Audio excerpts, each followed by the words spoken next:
It is Free Talk Live, and you are free to call in and talk live here on the airwaves. That's what we do here on Free Talk Live. It's Mark with you. And Angie. Just pick up the phone. Call 855-450-3733, and you can talk about whatever you want.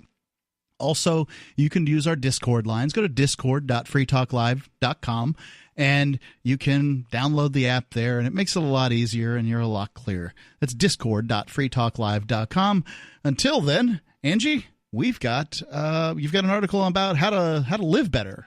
I do. The article comes from theguardian.com, written by Susan Saunders and Annabelle Streets. These are two women who had some health issues, and they saw that their family had to care for their mothers and their grandmothers, so they decided to do a little research.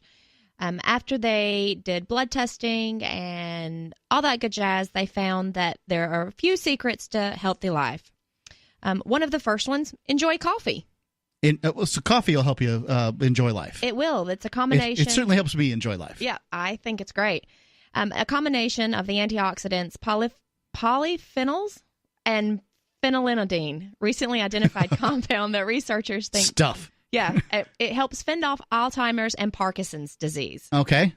And now, is that because, well, I guess you wouldn't know necessarily, but they probably studied caffeinated coffee as opposed to decaf coffee. So maybe it's the caffeine that's in it. I won't be able to participate because I can't drink caffeine. But nonetheless, I like the taste of coffee. Yeah, there you go. Well, I like it for the caffeine. So, you drug users over there, you're just drinking the coffee for fun. What can I say? I am addicted. It also says that when you walk faster. Pick up your pace a little bit. It'll help get your heart rate increased. You know, whenever I go for a walk with my wife, she is she's been speed walking since it was a thing back in the 90s.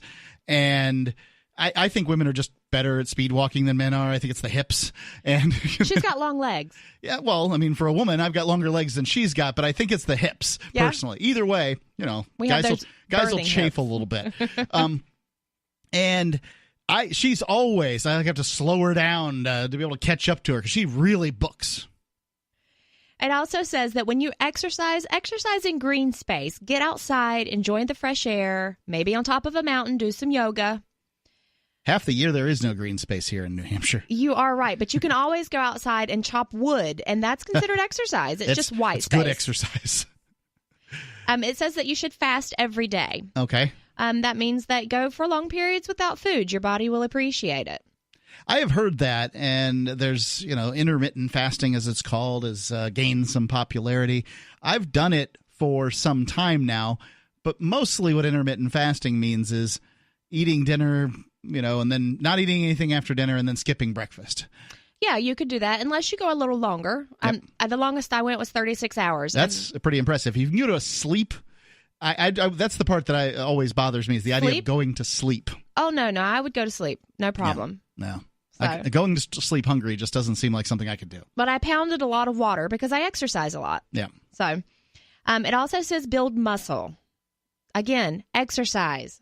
They believe that resistance training is important for aging as aerobic exercise. One of the first big markers of aging is that you're losing muscle mass. Yeah, it says after 40, you lose 1% a year. Right. And that means that you just can't do things the way you did them before. If you do resistance exercise, you're going to retain as much of that as possible. Yep. I worked at a gym for some time, for years, and we had an older guy who'd come in. He was probably in his late 70s. Mm-hmm. And he was still built. He had lost some muscle mass over time, and he didn't do huge, tremendous exercise. He didn't have some big workout or anything. Yeah. It was at one point he did, but now he was just maintaining as best he could. Yep. And by 78, he was beginning to lose muscle. And by what I mean by that is he's probably had as much muscle as I do now at 48. That's pretty good. That's 30 years. Yeah. He managed to retain pretty well. Well, if I can do that, his wife also came in, and she was. They were both just sort of, working out. That was their thing. And I completely agree with that philosophy. And if you're coming to the gym, you don't have to do the same exercises as your spouse in order to, have a good time or anything. But it's a place to go and hang out and have a good time. I think so. It also says that reading books can help. Reading is sedentary and solitary. Frequent reading has been linked to longer, healthier lives. A study showed that 3,600 over 50-year-olds found that reading increased longevity by almost 2 years. Reading, what's that mean? Just the people that read live 2 years longer than people who don't? Is the idea? It says while those who read for more than 3.5 hours a week live longest, the researchers said that 30 minutes a day was still beneficial. Meanwhile, every expert seems to recommend reading as a means of getting to sleep. Yes.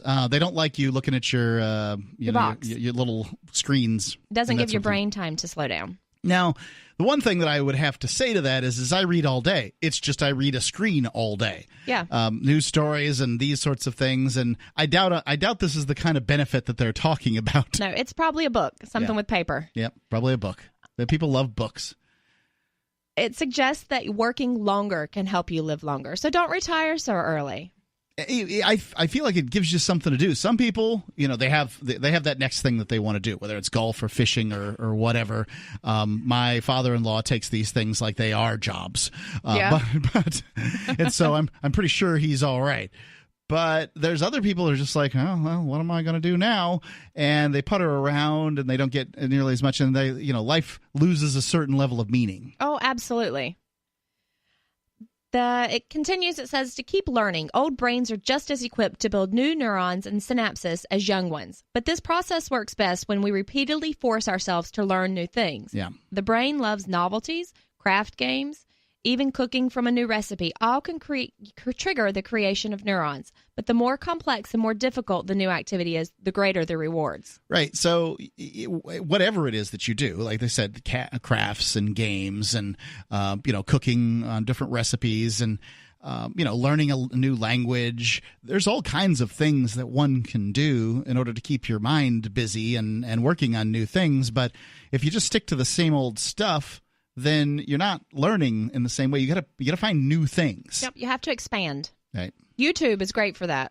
It has had lots of instructional videos, that's for sure. Lots and lots of them. One of my favorites is take a nap. I like that one. Get rest. Clear out your medicine cabinet. If I take a nap, though, I'm probably going to go to bed later.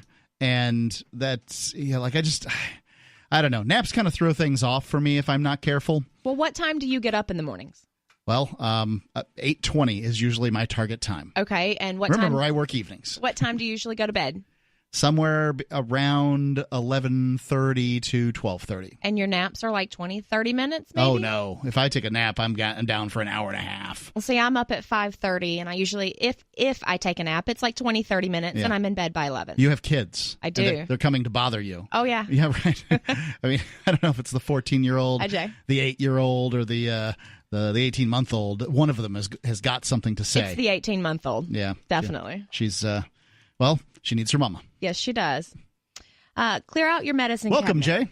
Thank you. Sorry I was late. No problem. But I listened on my way in. Excellent. We're talking about ways to live longer. I know. I like it. It says only spend on vitamin D and zinc. Study after study has found that supplements have very little benefit. Yep. We invest in a good food instead. Makes a lot of sense. Yeah, I've seen study after study go after supplements. I'm probably not going to stop taking the ones that I take, but I do. You're right. It's vitamin D and zinc are the ones that they can say these definitely your body can use these. Mm-hmm. And vitamin D can be difficult to get for people in the winter months and stuff like that. So it's a good idea to take it. Says use olive oil as liquid gold. Such are benefits with improved heart health topping the list.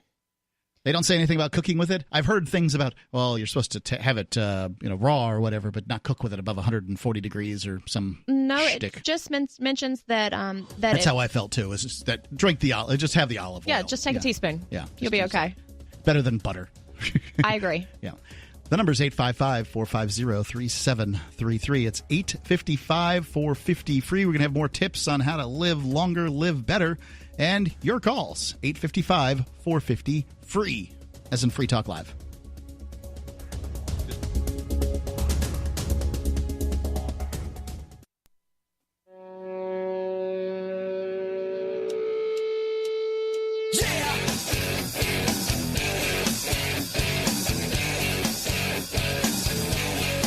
Free Talk Live. Call in, talk about what you want to talk about. We're talking about the ways that you can live well into your old age. It's Mark with you. Jay? And Angie. Here's a very important way to live a bit longer and have a better life is to brush your teeth twice a day, every day. If you want to have whiter teeth, a cleaner smile, and fresher breath, use My Magic Mud. It's a black tooth powder made of charcoalized coconut shells and bentonite clay. Sounds crazy, right? Well, on Free Talk Live, we've been using My Magic Mud since they were just getting started, and we can testify that it is an awesome product. It's been, I don't know how many years, I'm going to guess about 8 or 10 years that I've been using My Magic Mud. I think 10 might be an exaggeration, but about 8. And it's so indispensable to my life that I haven't been without it that entire time. If I'm getting low on My Magic Mud, I'm terrible about replacing everything. Everything. My wife gets so angry. It was just this most recent time was sriracha sauce. I'm like, we're out of sriracha sauce. She's like, why didn't you tell me we were out of sriracha sauce? Well, with My Magic Mud, I take responsibility for this one, and I make sure that we have My Magic Mud in the house because it's so important to me. First, I used it for 4 days. And there's been a couple of times when I've sort of petered off. Maybe we went on vacation. I didn't bring it with me or something like that. And then I'll use it for 3 or 4 days. Again, I'll just go for 4 days, once a day. And that'll take all the stains off your teeth. It's amazing.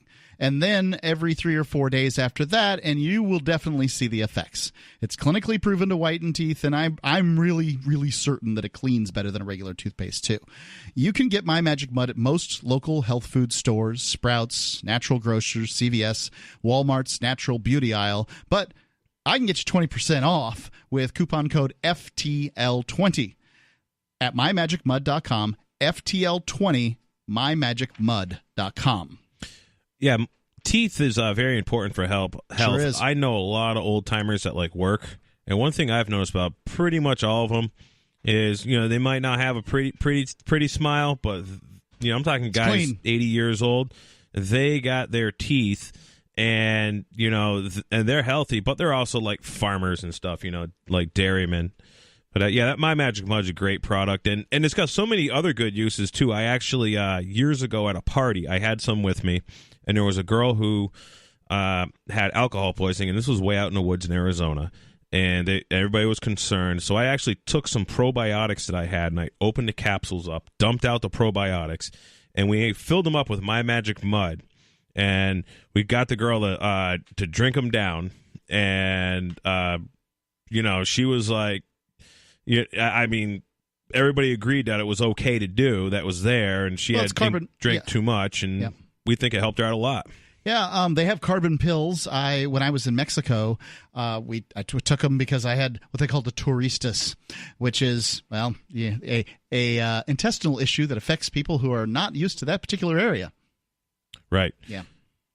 And that was what was prescribed by the doctor. Well, we didn't have any carbon pills, but I had My Magic Mud because I actually have a thing of the powder in a glove box in my truck, and always have toothpaste in my truck because for years I didn't, there's a lot of times I didn't come home for a night or two because I was trucking or whatever. So I've always done that. When we ordered My Magic Mud, we had never heard of it, never used it. But when we brushed our teeth, we did it really well. And the next morning, our gums hurt because we brushed our gums with My Magic Mud. And that is something that you do not do. I'm also told that you never go more than 2 minutes. That's another thing. As far as My Magic Mud goes. Angie, would you go on with the list? Let's continue with this article from theguardian.com. Talks about bone density. You want to build bone density. It says that cardio is one of the most beneficial ways to do that. Really? Yep. If your joints are up to it, try jumping 10 to 20 times a day with a 30-second rest between each. Other high-impact exercises such as running or skipping also increases bone density. Resistance training, such as lifting weights, also boosts bones. But that's what I would have thought. Yep. But exerts less pressure on the joints. Yeah. If that all sounds too sweaty, ballroom dancing improves balance and coordination. I always say, young men learn to dance, because that will make you, well, you'll be the only guy in the room that can dance. Oh, the only one that I'm sorry, will the dance. only straight guy in the room that can dance. And that's a nice position to be in. Oh, definitely. There's Girls a like Tom that. Petty song that starts off with Grandma and Grandpa, they're 90 years old, and they keep on going because they keep on dancing or something. And I can't remember the whole song. Yep, I think dancing is great for dancing's great for everybody, and you shouldn't be worried about what you look like doing it, because, well, you're just not that important anyway, right? Like, everybody's worried about themselves, not about you. So have a good time and move and get excited and have a good time. It helps with your bones. That much too. Let's go with Sarah calling in from Albuquerque. Sarah, you're on Free Talk Live. Yes, actually, I walked by an alkaline water store here in Albuquerque. There's a store that only sells alkaline water? Yeah, I mean, I have seen alkaline water, and I've seen it in the stores. Like, I was walking to CVS. Yeah, I've heard of it. Alkaline. You did hear about it, right? Yeah, I've heard of it. I don't know much about it. I've heard that you don't want to get it too alkaline because it'll bond with things, but I don't really know the specifics. Well, remember the alkaline actually, I said calcium is alkaline, and that actually helps to cure cancer. Alkaline drives out the acid out of the body, and it brings in the oxygen. And I'm thinking this must be the same concept. Because I went to like a health food store, and there was a water filter, like kind of like a Brita, like a picture one. So they charcoal filter the water of impurities, and then it has like these white like calcium like pebbles. And I'm thinking if they are calcium or dolomite or something similar. Well, what color are they? Then they were white, and well, they they're were not like dolomite then. White circles. So then they percolate through these white rocks, and I'm assuming they're some form of calcium. And then I wouldn't know. Yeah. I mean, I should have asked them because I've never seen. So this is water filter supposed to be some miracle way. cure that fixes everything, kind of thing, or what?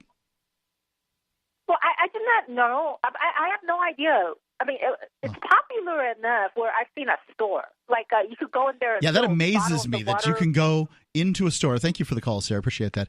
That there's a store, like a store just dedicated to alkaline water. I can't believe it. Well, they probably sell you the alkalizing machines. I was in Colorado, and there was a place that you could go in there and they just give you some alkalized water if you want to drink it, and you could buy bottles of it. But you can actually Market Basket here in New Hampshire, you can see alkalized water, 9.5 pH. We'll tell you one thing when it comes to coffee. Years ago, a friend of mine had a coffee shop, and what he used to do is he used to alkalize the water. He had a machine to alkalize it, so when he brewed the coffee beans make it more acidic, right? So it brings it back to basic. Yeah, it brings it back to basically basic. And most of our bodies are very acidic, anyways, because we consume so much sugar and processed junk food. That's interesting. That part I've heard, and it sounds interesting to me, the sort of trying to rebalance, but I don't know any of the specifics. The number is 855-450-3733. It's 855-450-FREE as in Free Talk Live.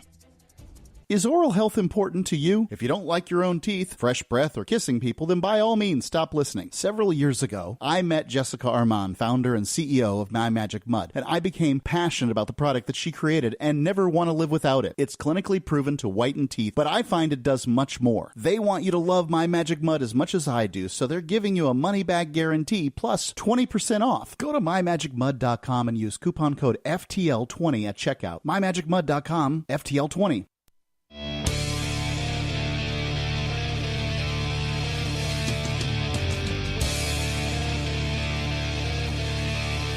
It's Free Talk Live, and you are free to call in and talk live here on the airwaves. We're talking about ways to make yourself live longer, live better, and you're welcome to call in. The number is 855-450-3733. You can talk about that or anything else that's on your mind. 855-450, free as in freedom. It's Mark with you. Jay. And Angie. Jay, we're going to go to Fork Fest here, and I think it's like 3 weeks. It's really soon. Oh, is it that soon? I got so much stuff to get prepared. If anybody's interested in blacksmithing, 2 weeks. 2 weeks. Gosh. Really. If anybody's interested in blacksmithing, I'm setting up my man camp there. So man camp's going to be geared more towards kids, but I'm going to have plenty of adult stuff too. So kids need to learn these things, but adults sure should. Yeah, it's a good. I I got some more complex, bigger things in mind that adults can forge.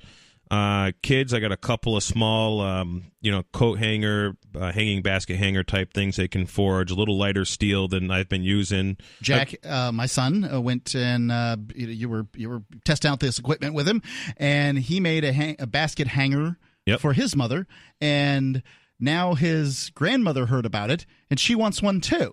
Oh, so yeah. Now, orders are coming in. Actually, Jack's got a couple of projects. They want a little firewood holder thing made. I got some pictures of that, and he's excited to do it. So, Fork Fest 2019. Join liberty-minded voluntarists, anarchists, and libertarians this summer from June 13th to June 18th for Fork Fest 2019 at Rogers Campground in the beautiful White Mountains of New Hampshire. Fork Fest happens right before the Porcupine Freedom Festival, and Fork Fest is decentralized, which means no one's in charge. That also means there's no ticket costs. Just reserve your camping or RV site or motel room with Rogers Campground for June 13th through June 18th. You can simply relax and go camping with other liberty lovers, or you can create whatever experience or event you'd like others to have. If you're planning on an event for Fork Fest, be sure to let others know in advance. You can connect with other Fork Festers via the unofficial Telegram chat or the Fork Fest forum. Links to those are on the unofficial website, forkfest.party. Because nothing's official. Yeah. It's forkfest.party, right? Forkfest.party. And a note I need to throw out there is one of my biggest issues I have with my man camp thing is kids show up in jogging pants and shorts and flip-flops, which it doesn't really work too well. Not surprising at a camping festival. Well, I mean, even when I show up to my house for it, I guess I haven't been really clear with it all the time. But yeah, if you throw a set of, decent... The worst jeans you got, right? Well, jeans don't have holes in them. Yeah. Because there's going to be pieces of metal flying around, and, somebody's going to get burnt. Sometimes they get burned. I mean, you don't want to send their best jeans. Shiloh got burned, but he remembers now. Oh, yeah. Actually, when Shiloh got burnt, he was like, hey, Jack, that hurts when you get burnt. And he definitely paid attention like a lot better right at, and it was a little superficial burn, just a little piece of metal flies off. What I call a safe learning injury. Well, that's happening in welding.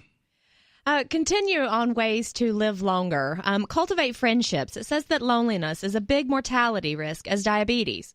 Research links social isolation to dementia, heart disease, stroke, depression, and a 29% greater risk of dying. Wow. That's that's pretty impressive that that just getting out and doing something with people can really make a difference. And many of these places have senior center. Many towns have senior centers and community centers. Community centers and that kind of thing. And there's always some hobby that you can participate in and find people to talk to. Absolutely. You just have to get out there and try new things. Don't be afraid to look stupid or to not know anything. Just go try it. I have a lot of friends in high school, their grandmothers passed away, and I specifically remember I had 4 or 5 buddies. I think it was their grandmothers, and it was like, well, but their grandmothers just sat in the house and watched soap operas. That's what those people did, when I was a little boy. Yep. And they were when they retired at 65 or whatever, they literally just parked themselves on the couch. And I remember we were young, and I don't know, I was 8, 9 years old, and, my grandma died. Oh, man, that's terrible. But my grandmother, she was running around doing all kinds of stuff, taking care of us kids and helping us with things. And, she was very, very active. And actually, they're both pretty active still. Both of my grandmothers still around, and they're both very active. And I think that's why they're still around. I think activity makes the difference. One thing that it suggests is to change how you eat, particularly in the evening. Changing how you eat rather than what you eat can make a bigger impact on longevity than radical dietary overhaul. Piles of vegetables, whole grains, pulses, and lean protein fill up our plates now. We also aim to eat earlier whenever possible to allow digestion to kick in well before bedtime. That seems like a good idea. And so, don't. It's not telling you got to cut out all the food. It's just changing how you eat and when you eat. Okay. Yeah, definitely helps me out a lot. And if I get into this routine of working really late and not eating, and I get home, I'm hungry, and I have a hard time sleeping if I eat at 10 o'clock and try to go to bed at 11, or a lot of times I get home at midnight and have something to eat, get into bed, and then it's and I wake up and I'm just it's like I hadn't even gotten to sleep. Yeah, things go poorly when I'm responsible for feeding myself. I eat the wrong things, I eat them at the wrong times. Yeah, and it's easy to do, especially if you don't food prep. Yeah. Something else you can do is add turmeric to your diet. It's an anti-inflammatory. So I have been eating turmeric in a capsule form every day for years. My wife put me on it. I'm not exactly sure what the heck the reason is, but I presume it's good. Now, when you first started taking the capsules, could you tell a difference? No. Okay. I don't pay that much attention. I'm not exactly the most in tune with my body either. Okay. I just, I'm just taking what I'm supposed to be taking. So I started having some lower back pain about 7-8 years ago. And I was actually in Colorado at the time, and I was sleeping on a bed that wasn't that good, and talking to one of my buddies about it, and she's like, she literally gives me a bottle of this turmeric. She capsulates it herself, and just take 3 of these a day with some kind of fat, whether it be coconut oil or some butter. And so now what I do is I put turmeric literally on almost everything. And one important thing with turmeric is you kind of have to consume it with a fat, otherwise it just doesn't really work, and that's kind of left out of many things. It says this here with black pepper too. That is what they say also, but I put it in my bulletproof coffee. Does it have a flavor? People definitely taste the turmeric, and I gave someone this weekend we had a bunch of people over the house, and I made bulletproof coffee for everybody, just the way I do it, and they're like. My one brother's like, oh, this is good. The other brother's like, this is terrible. Did you put turmeric in here? It suggests meditating. Meditation isn't just a hippie woo-woo. Research shows it has powerful effects on the brain. It appears to reduce stress and promote empathy, and regular practitioners seem not to lose gray matter or suffer reduced concentration as they age. Just 15 minutes a day is enough to strengthen telomeres, the caps that protect our DNA. Huh. Telomeres? Is that? Yeah, telomeres. Telomeres? Sounds right. Okay. I had no idea that was the case. I go to Quaker meeting, and a lot of people call what we do meditating. I think there's a pretty good argument for it. What's Quaker? Yeah, so Quaker's the tradition is Christian, right? They started in the 1650s. But it has, it's splintered, and there's several different kinds, but more or less we sit in silence and wait on God to speak to us. So that means sitting in silence and determining, what it is that is going through your head is of God and what's just a bunch of stuff rattling around. And okay. There's always that. How often do you do that? I do that weekly for an hour. Just once a week? Yep. Okay. But it's easy to sit for 10 minutes. 10 minutes is a pretty easy thing to do, and I would recommend for people. Some people just concentrate on their breathing. Just pay attention to your breathing, and then when you start thinking about things, which is inevitable, just let that thought go, and then get back to thinking about breathing, and keep returning to the breath. And that's a good way to do this sort of meditation thing and see what the value is for you. Many people really enjoy it. 855-450-3733. It's 855-450-FREE. 10 minutes is really achievable, too. Free Talk Live.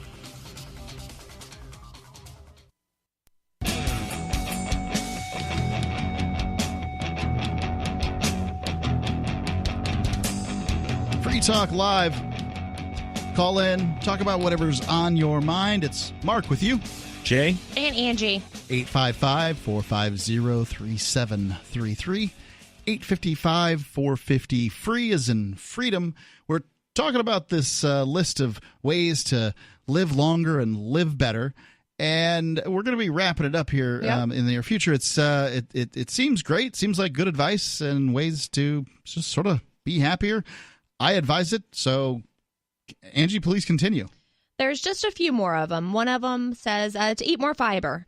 says that if you make just one dietary change to boost your longevity, make it this one.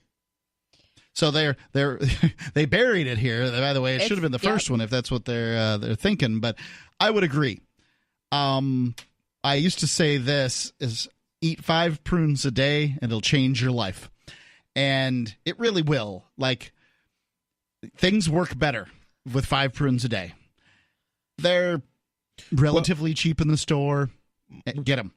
One of the biggest effects or causes of colon cancer, I believe, is the fact that there is like this like layer of like this impacted stuff, just crap in your bowels that's been there for years in some cases, and like some of these people go, what is that? There's like their rotor-rooter, up your backside, and they flush everything out. I can't remember what that's called. Enema.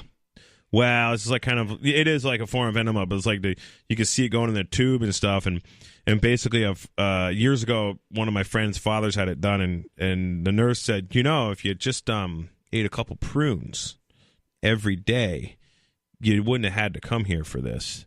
And they pumped like, I don't know, 18 pounds worth of matter or something. And he felt like so good, like after it. He felt exhausted, the next day, but like sure days later, I was in high school, and so that guy started with chia seed, and he's actually in really good shape right now. He's in better shape, now than he was, back then, and he's in his 60s now. Amazing story. Yeah, fiber is so important, and they tell us with horses and everything too. Horses their diets are mostly fiber, and they have to keep it moving through them, or they get colicked and impacted and all kinds of problems. Well, this says that fiber slows the digestion of food, thus keeping insulin levels in check, which in turn reduces inflammation, and some types of fiber ferment in the body, producing short-chain fatty acids, which also dampen inflammation. Something else it suggests, avoid blue lights in the evening. Really? Our electronic devices played havoc with our delicate circadian rhythm? Yes, thank you. Screens produce blue light, which helps wake us up in the morning, but at night suppresses production of melatonin, the vital sleep-inducing hormone. Control your exposure by adding time-sensitive filters that block blue light from your laptop. They do actually have those. Some laptops and some smartphones will have a blue light filter for the device. So I guess that's the idea. I didn't even know why they did it. I just looked at it and like, this doesn't look realistic. I turned it off. But maybe it's a timer. Maybe for they that. work. Yeah. It says to look after your eyes. The best way to protect our eyes is to avoid smoking. Keep active and eat healthy, including foods rich in macular pigments. Anything bright yellow, orange, or green is a rich source. It says to walk a dog. The health benefits of owning a dog are obvious. Dogs need walking, caring for, and routine, all of which help us age better. I, as a matter of fact, borrow people's dogs for the purpose of having something to walk in the morning. If I don't have the dog, I'm not going to go on a walk, but the dog gets used to the walk, and then the dog wants the walk. And the dog is so appreciative that you take her on that walk. It's always right. The little bit of time, and it's it's great. The last one says cultivate optimism. Studies have found that older people with a negative attitude to aging have worse functional health, slower walking speeds, and lower cognitive abilities than those with a more positive attitude. I think everybody knows this, is that a good attitude is going to last you longer in life than a bad attitude. Yeah, I mean, I know some people all my life who have had this negative attitude, and their quality of life really sucks compared to the people who just have good attitudes. I know a handful of these people. I always suggest looking at the glasses half full instead of half empty. Well, there's a lot good to say about it, that's for sure. Let's go to the phones here. We got Dave calling in from Poughkeepsie. Dave, you're on Free Talk Live. What's on your mind? I just have a quick question for Angie. I don't know how to go about asking it, but it's just a question that I've always wanted to. It's just a question that I want an answer to. Okay, go ahead.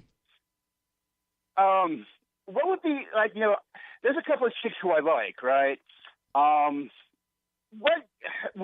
Without sounding too creepy-ish, or without sounding too I don't know how to say it or whatever, but like, what would be the best way, or like, how would I approach the question of how to ask a woman if she has hair down there?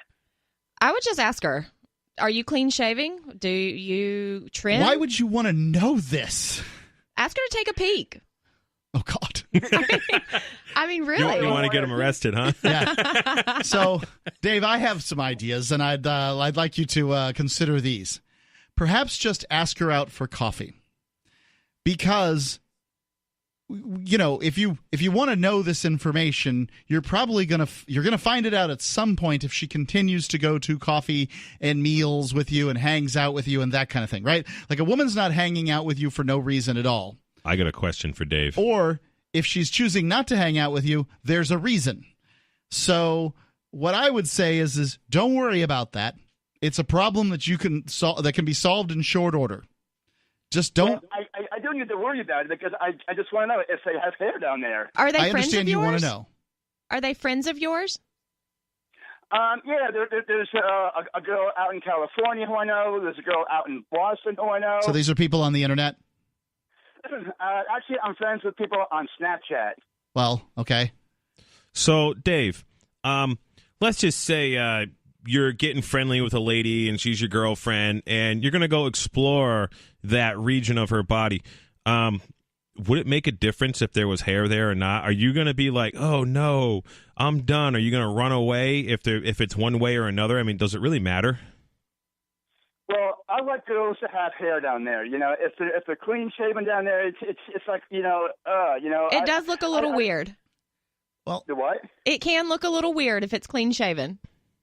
So, yeah, because I think that the question, Dave, this was the question: is it really going to make a difference? The question is, would you kick her out of bed if for whatever reason she didn't have the proper grooming that you particularly like going on, or lack thereof?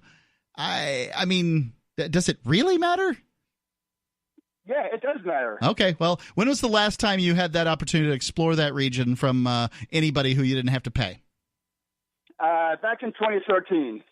It doesn't matter. Thanks for the call, Dave.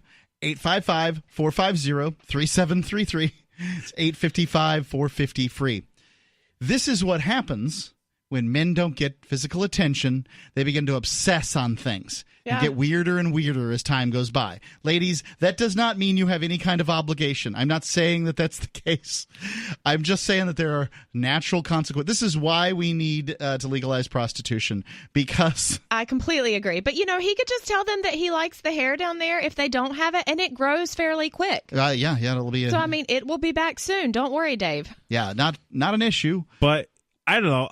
First off, I would think, obviously I know some girls that are friends of mine I could say something like that to, but I mean, I wouldn't even, first, I don't even think I'd ask them. Right, it's none of my business. And I don't really care. Well, also I'm married, so that, right, my wife is going to be disturbed at the notion that I'm another reason asking. for me not to ask them. Not that I care, but if some dude, I don't know, asked my wife, I'd be like, I might be more annoyed than her, or ask my little sister that, if we were somewhere, or maybe just some, random girl, it's like, come on, man. I mean, you got to get your head out of the gutter. There's better things to focus your attention on in life. Yeah, you just need to talk to. You need to determine whether they want to talk to you by talking to them, and let's just steer the conversation to areas of mutual interest as opposed to, what's the, what type of underwear you wear in T-backs or granny panties. This, not appropriate conversation if you want to continue going in that direction. You're going to get the worst of interest. You're going to have the worst ladies interested in you if this is how you're going to talk to him. But he's not alone here, because I have had that question asked to me by people that I don't know very well. Yeah. And, I would say that it shocked me, but it doesn't really. You just kind of take it with a grain of salt. You answer it and you move on. I know you can kind of take questions like this pretty well, is what I've noticed. But, I mean, yeah, I would call it inappropriate questions. That's how I see it. 855-450-3733. It's 855-450. Free is in the freedom to ask ladies dumb questions. Free Talk Live. Free Talk Live has found that though U.S. financial institutions are prohibited from doing business with foreign gambling websites, it's not illegal for U.S.-based internet users to gamble on those sites. People have been using VPNs or virtual private networks to connect to sites like games.bitcoin.com and play games with Bitcoin Cash. Games.bitcoin.com features poker, blackjack, roulette, craps, keno, slots, and dice. You can conduct your own investigation at games.bitcoin.com.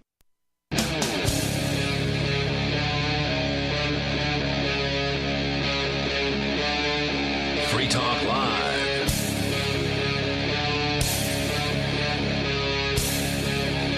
Free Talk Live. Call in, talk about whatever is on your mind. That's what we do here on Free Talk Live. It's Mark with you. Jay. And Angie. 855-450-3733. It's 855-450-FREE as in freedom. Got a story here from Reason Magazine. Lenore Skousen writes, well, I'm not even going to read the title. Just going to start. A mom who let her six children, Angie. She's awesome. It's an amazing woman.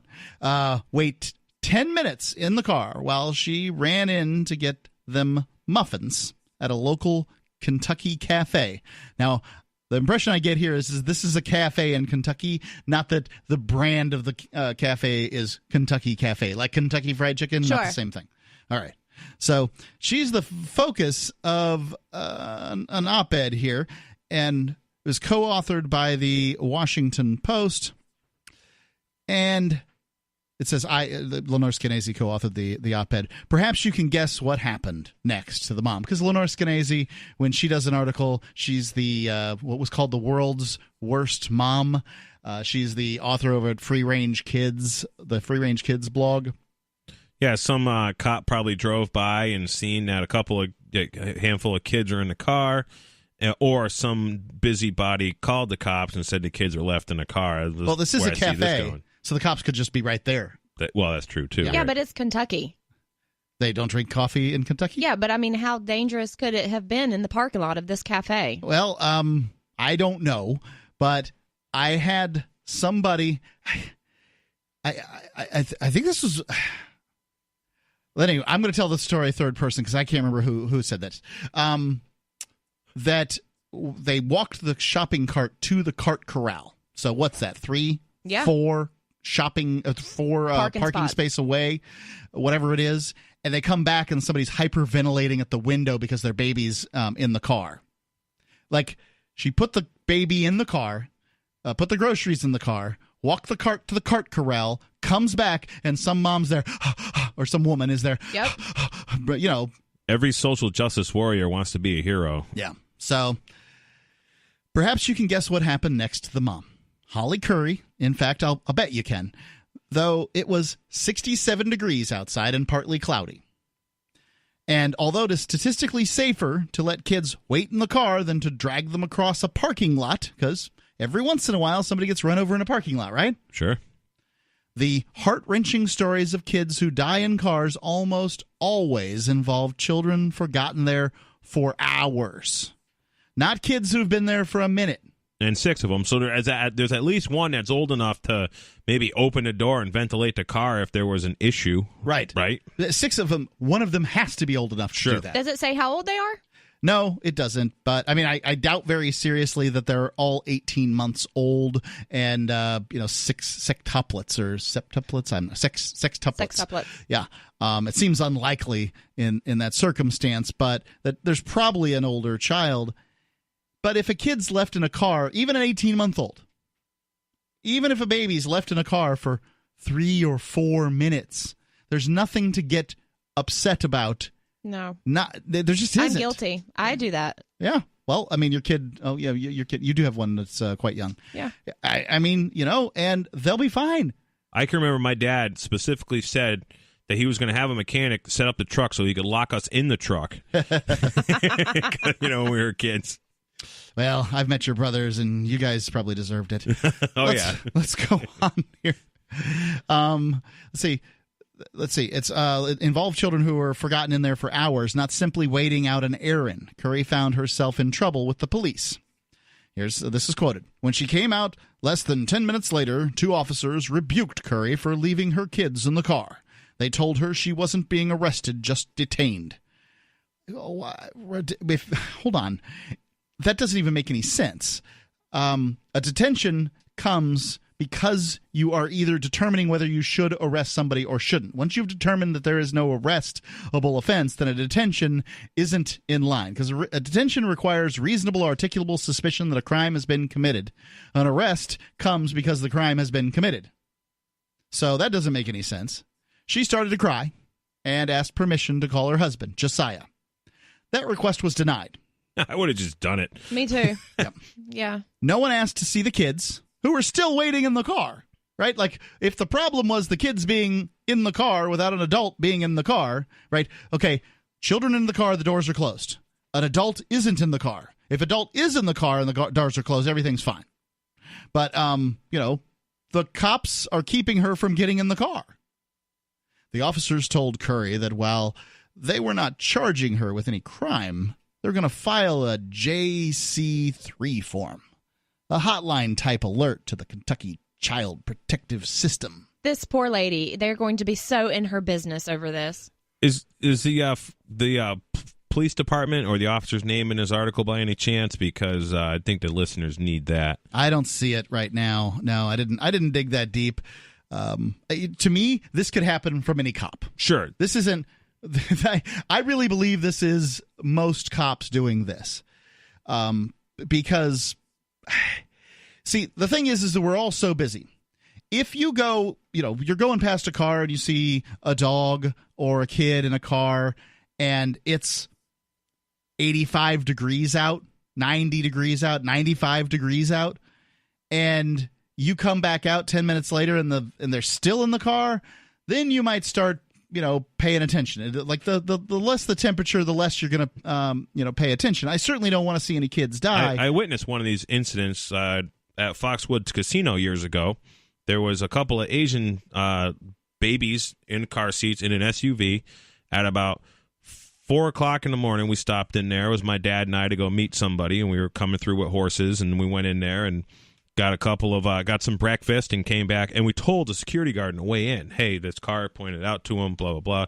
Came back through, car was still there, and it was daylight now. It was getting pretty warm, and it was all condensation on the inside. My father actually went and grabbed a tool out of the truck, I don't remember, maybe even a hammer, and popped one of the windows, set the car alarm off. Everybody shows up, security shows up, and they called the paramedics, and one of the kids was seriously dehydrated. Wasn't conscious. There was a big deal. They had us fill out police reports and all that crap. But and from what we understand, I mean, those people, according to surveillance, had pulled in there 5 or 6 hours before my dad and I even walked by, goodness. Right, and just had the kids in there. And I can see, a kid sleeping in a car, you're going to have to go check on them or whatever. But we, if my son was sleeping in the car, we left him in. Mm-hmm. We pulled into the garage and rolled down the windows and left him in the car until he got up. He would often be pretty cranky about it. He didn't like sleeping in the car, but, you fell asleep there, buddy. What do you want me to do? This was July, and it was 80 degrees at 4 o'clock in the morning. It was really hot. Yeah, that's not good. And, again, you have to use a certain amount of discretion.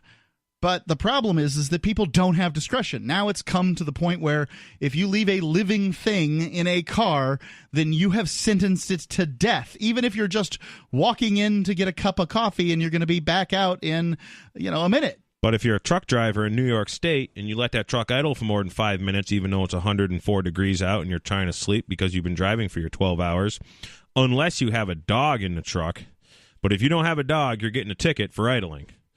And this is so why the human doesn't matter, really? Right? Yeah. This is in New York State, is because I used to sleep in New York and idle my truck with the air conditioning on, and I had my pug with me, and the cop was like, "Oh, you got a dog in there? I didn't know that. You're okay." And I was like, "Hold on a minute." And he's like, "Yep." He goes, "Unless you have some handicap reason or he went through the whole list, and one of them was a pet." Or livestock, or there's all these exceptions, but basically just because you're a truck driver trying to sleep and you're in a parking lot at noontime and you got to pull over and go to sleep because you've been awake too long. Time to get a pet mouse at the local pet store. Sure. Yeah. Hey, that'll take care of that problem. Going on here, The next day, a Child Protective Services investigator showed up, eventually with a sheriff's deputy. All this is laid out in a lawsuit the Currys are now pursuing. And this story goes on, and it is amazing. 855-450-3733. Have you had incidences where either A, you found people who left kids or pets in cars too long, or B, somebody who went crazy over you leaving one in for 5 minutes? Free Talk Live, 855-450-3733.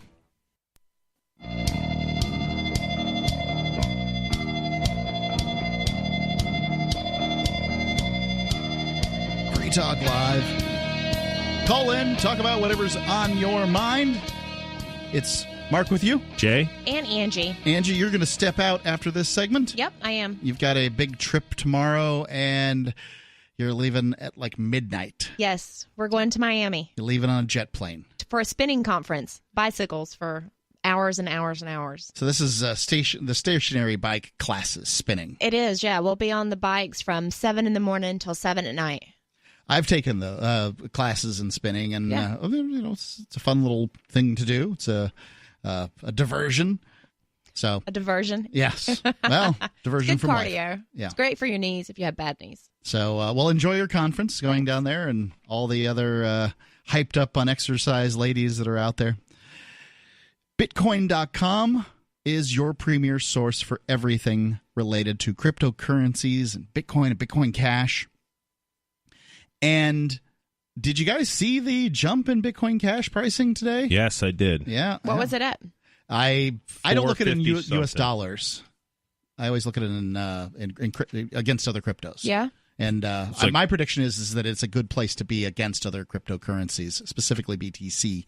In the near future, I don't know what's going to happen in the long term, but I'm keeping quite a bit of the funds that I'm in charge of investing in that. Okay. So, yeah, check out Bitcoin.com. They'll tell you all about Bitcoin Cash and how to get a wallet, how to buy Bitcoin Cash, where you can spend your Bitcoin Cash, places like SaveAtPurse.com. They'll give you the latest news on cryptocurrencies, and you can engage with the community on the forums. Learn more at Bitcoin.com. And look out soon. They'll be local.bitcoin.com. They're launching June 4th, and that will allow you to buy and sell cryptocurrencies with people right in your community. Local.bitcoin.com. Coming soon. CoinMarketCap says it's at $459 right now for Bitcoin Cash. Yeah, it's quite a jump. Yep.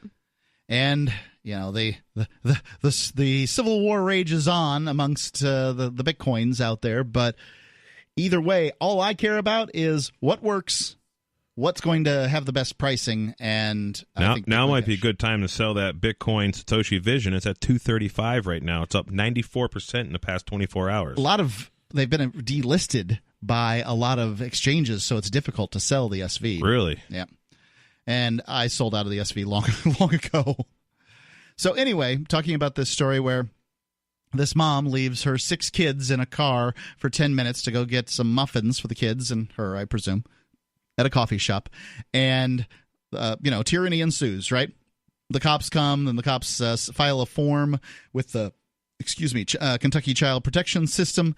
And the Child Protective Services investigator shows up with a deputy sheriff. The 2 authorities insisted on entering Holly's home, though they had no warrant, warning her that if she stood her constitutional ground and forbade them entry, they would return and take her kids, the lawsuit alleges. Curry let them in.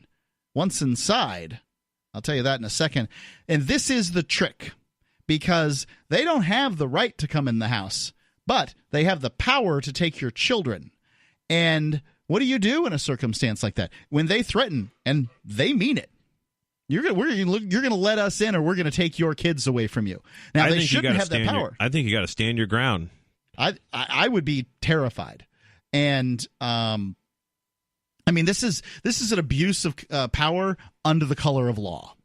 But do I want to have my kid taken from me for weeks, months, while I fight it? But they could still take them. If you let them in and they see one thing that they don't like, they could still say, oh, we're taking your kids. Yep. Carlos Morales, I think that's how you say his name. He wrote the book Do you recall the book about? I don't remember, but he used to work for Child Protective Services. And it was something. The book has something to do about the case against Child Protective Services, and one of the things he said is that like if you have dirty dishes, they'll do this as like a check mark, and if you get a couple of check marks or something, basically you could have like dirty dishes, the trash can a little over full, and some dirty laundry somewhere like in the house, and that would be grounds in California for them to take the kids. And he also talks about how it's a huge financial incentive for the the state to have custody of your kids through CPS via injections of money from the federal government, and it's just how they build bureaucracy. And the police are there to help build bureaucracy and make sure you pay taxes, as far as I'm concerned. So let's see. Once inside, the woman from CPS questioned Curry about her home life. Curry answered fully, the lawsuit said, worried that any refusal would add to her peril. The investigator insisted on taking the younger child from Curry's lap and, without permission, began to undress her. In the presence of the male deputy, the investigator proceeded to undress the child, each child, male and female, down to their genitals, removing the diapers of the two youngest. Curry tried to object, but she knew she was powerless to stop the investigator from doing full-body inspections here. The last to be undressed was her 4-year-old son, taught by his pediatrician that he should never let a stranger take his clothes off without his mom's okay. But when the boy tried to make eye contact with Curry, the investigator stood directly in his line of sight, leaving him helpless. Then the investigator pointed to the deputy and said, "Show that cop your muscles." The little boy removed his shirt and flexed his biceps as ordered. The investigator, I don't even know if my son would know what to do if you said show him your muscles. The investigator and deputy began laughing while the investigator started to pull down his pants. When the little boy finally was able to look back at his mother, she was holding back tears. The little boy's face registered shame and fear. I got cold chills when you said that they took that child from her and started taking the diaper off of that baby. Yeah. There is no way that they would have taken my child from me, and I would have gone to jail. They would have beaten me to a pulp and taken me downtown. So these, we're nothing but mammals, right? Yeah. And when you're talking about that relationship between parents and their children, and I mean, it just shows that this society has gone beyond civilized and beyond domesticated to cowed. When you can go into a demand to walk into a person's house and strip their children down to their clothes, shame and humiliate those children in front of their parents, show those children that their parents are powerless to protect them from the state, and we do nothing. I think that Holly. I understand the situation Holly's in, and I get it. But at the same time, this is commentary on our society and what has happened. Ladies and gentlemen, call me right now and tell me we don't live in a police state. Look, I remember listening when it was rolling down the road in like the 1990s, maybe early aughts, and hearing somebody on the radio on a talk show saying we live in a police state. And I laughed. I was like, well, that's a ridiculous thing to say. After you've heard this story about what happened to this woman and about how her children were stripped in front of her and how she could do nothing, how her young son at 4 years old was, I don't know what else to call this, a sex crime was perpetrated against him. Absolutely. Now, maybe he wasn't touched in those places necessarily, but the shame, he experienced that. The fear that a sex crime victim experiences, he doesn't understand this. That's what he experienced. How's he going to feel about cops from here on out? Is it going to be officer friendly, or is it going to be something else? Police state, prove me wrong. 855-450-3733. We give those numbers to you very clearly. 855-450. Free is in the freedom to strip kids naked. That's what they've got. Free Talk Live. I want to tell you about my favorite cryptocurrency wallet, Edge Wallet, at edge.app. Edge is the wallet I use more than any other, and that was true long before Edge Wallet became a sponsor of Free Talk Live. Edge Wallet allows you to buy, sell, trade, and securely hold your cryptocurrencies, including Bitcoin, Ethereum, tokens, Monero, Ripple, Dash, Bitcoin Cash, and more. It's available for both Android and iOS, and you can download it via the Play or App Store or via Edge Wallet's website, edge.app. Secure your freedom with Edge Wallet.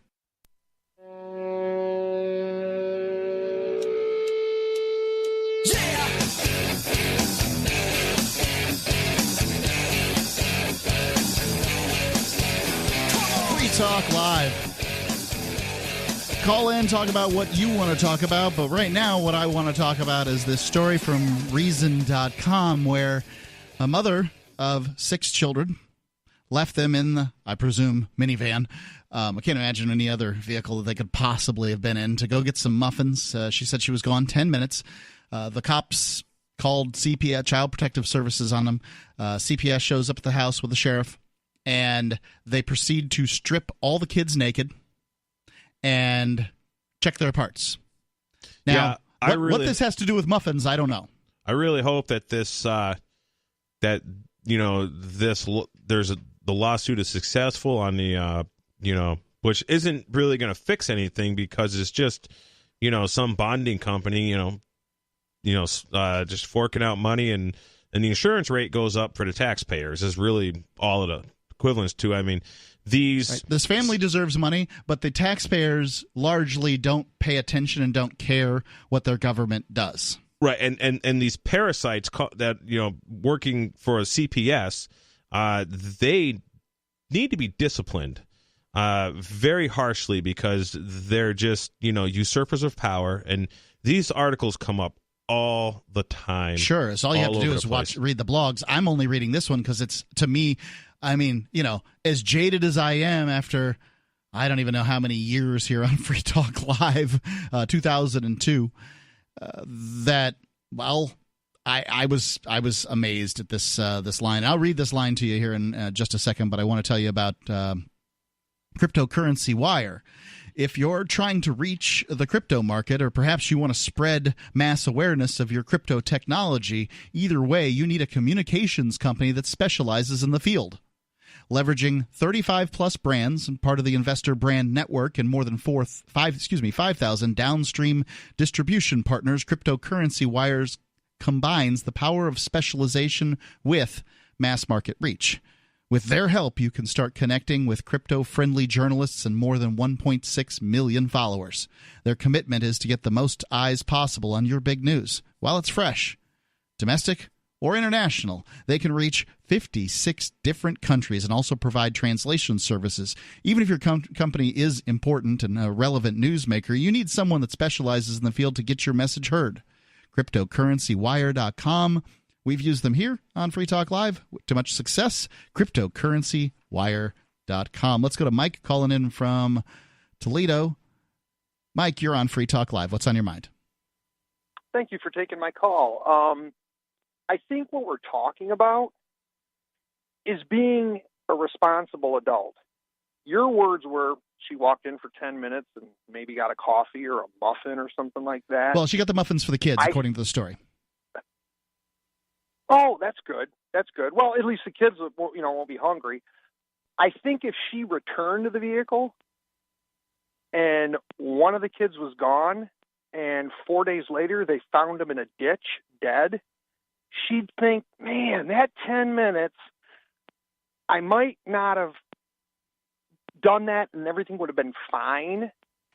I just think with kids nowadays, I mean, not nowadays, but being an adult and making sure the children are safe. I mean, let's say there's a kid that's 16 in the car. Well, and he's like, hey, the kids are, you know what? My brothers and sisters are getting warm. Let's roll the windows down, get a little fresh air going. Mom went in to get some muffins for us. And someone reaches in, and don't say this don't happen, because it does. Yeah, well, sure, someone crime reaches happens. in and snatches one of the kids. But, crime happened far more often to kids in the past. I mean, the crimes against children perpetrated by adults whom they don't know happens far less often than it did even when I was a kid. But this wouldn't have been an issue when I was a child. How about you? Well, I'm 50, so I'm 48. Yeah, I mean, you're some what you're saying is pretty true. I mean, it did. So like seat belts and all that stuff back when I was a child, that didn't really matter. But nope. I see where the hyper awareness or whatever comes in. I get it. If you walk in to pay for your gasoline and the kids are in the car, they're within eye shot. They're within, when I had my child, I was so just overwhelmed by being a parent. There's no way I would have walked into a donut shop or a muffin shop or a pizza shop or whatever that you want to call it for 5 minutes, more or less 10, come out, or my kid at 16 comes running into the muffin shop and says, "Hey, Mom, great idea to get us some food, but Junior just got snatched out of the car." Mike, I think you're a lunatic. I don't know what else to tell you. I mean, you sound like a crazy person. The likelihood of this happening, it could happen, right? But if a 16-year-old can't stop somebody from kidnapping the kid out of the car, then how is Mom going to do it? How in the world would a 16-year-old stop a 50-year-old man? Fine. All it takes is one good crack up the side of the head with a baseball. How is a 30-year-old woman going to do it? She can obviously stop the person by screaming and yelling and dialing 911 on a phone and actually put the car in drive and leave. It's just unattended children. I mean, we can go through 1,000 scenarios, but unattended children... Yes, there are a lot of scenarios put out by fearmongers. And the fact is that they're highly unlikely to happen. But what did happen here was a bunch of law enforcement officers came to this lady's house and sexually molested her children. What do you think about that?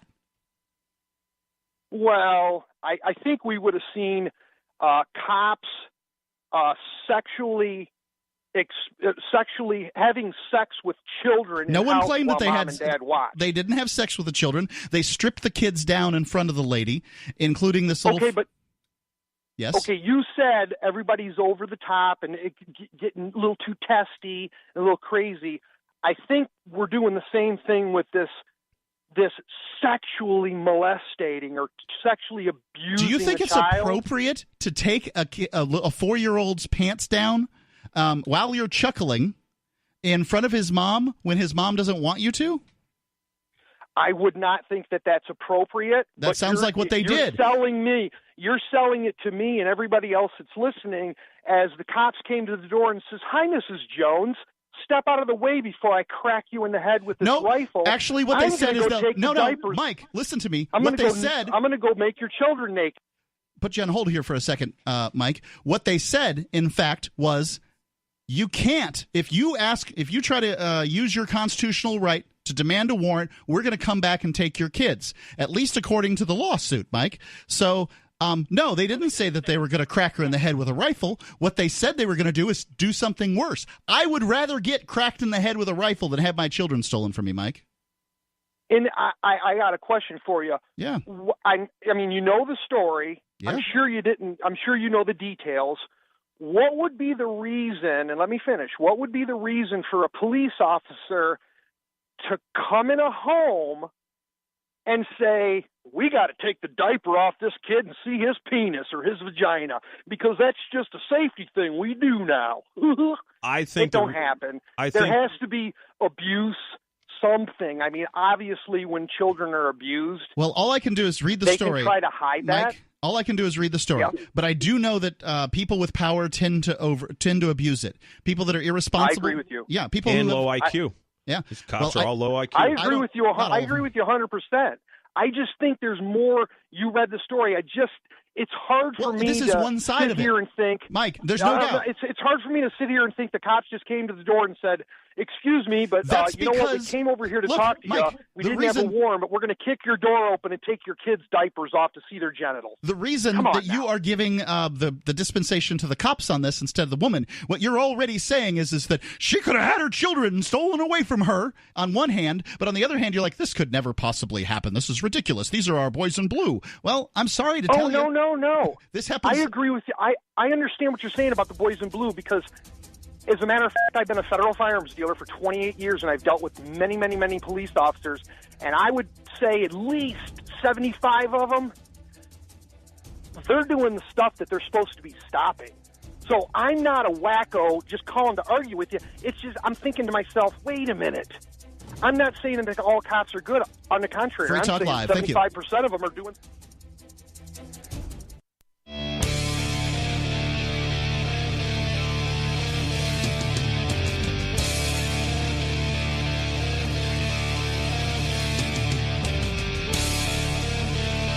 It's Free Talk Live.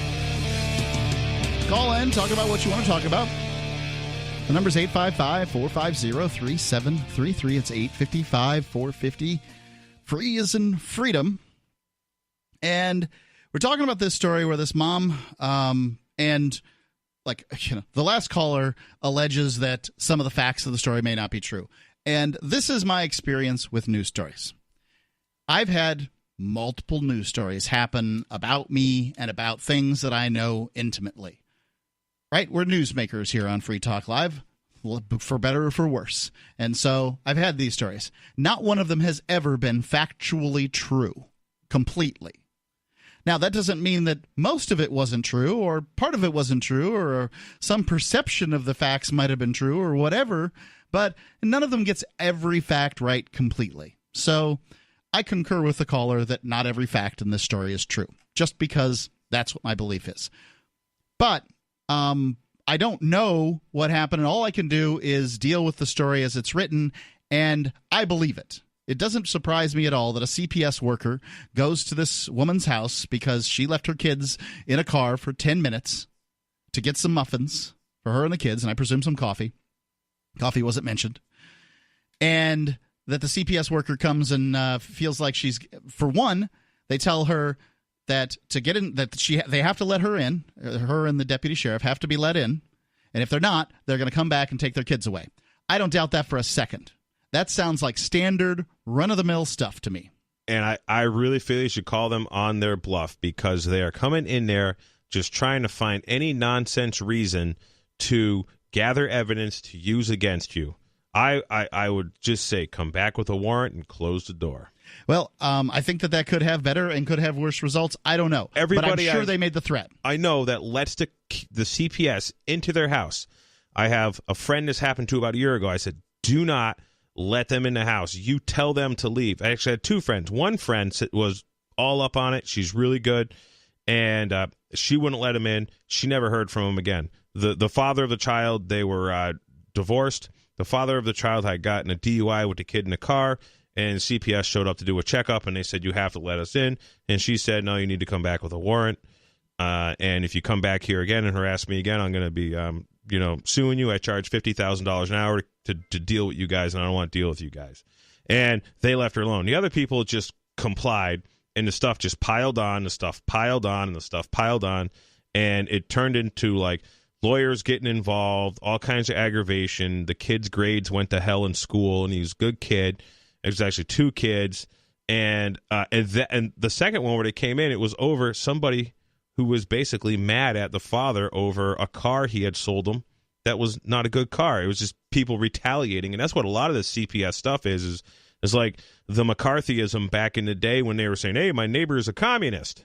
Well, now all you got to say is, hey, my neighbor's molesting his kids, and CPS is going to go there and harass the hell out of those people, whether it happened or not. Right, and so in this case, there was no evidence presented in this story, none, that this woman would have, that might have been the situation. Now, they basically got permission from this lady by cowing her into submission, but, I see no reason at this point to disbelieve what she says. She has a lawsuit. By the way, I never got to this, and it's worth pointing out, the local Kentucky lawyers and the National Homeschool Legal Defense Association are counsel on the case. Nice. These aren't the sort of people, the Homeschool Legal Defense Association isn't the sort of people to take a case if they think that you're, guilty. Right. Yeah. Right. If you're going to make, they don't want their association looking like they're representing deadbeats. Right. And people who, molesters and all that sort of thing. I do, CPS works with molesters all the time. If you work with molesters day in and day out, pretty soon you think everybody's a molester. Sure. That's just how things go.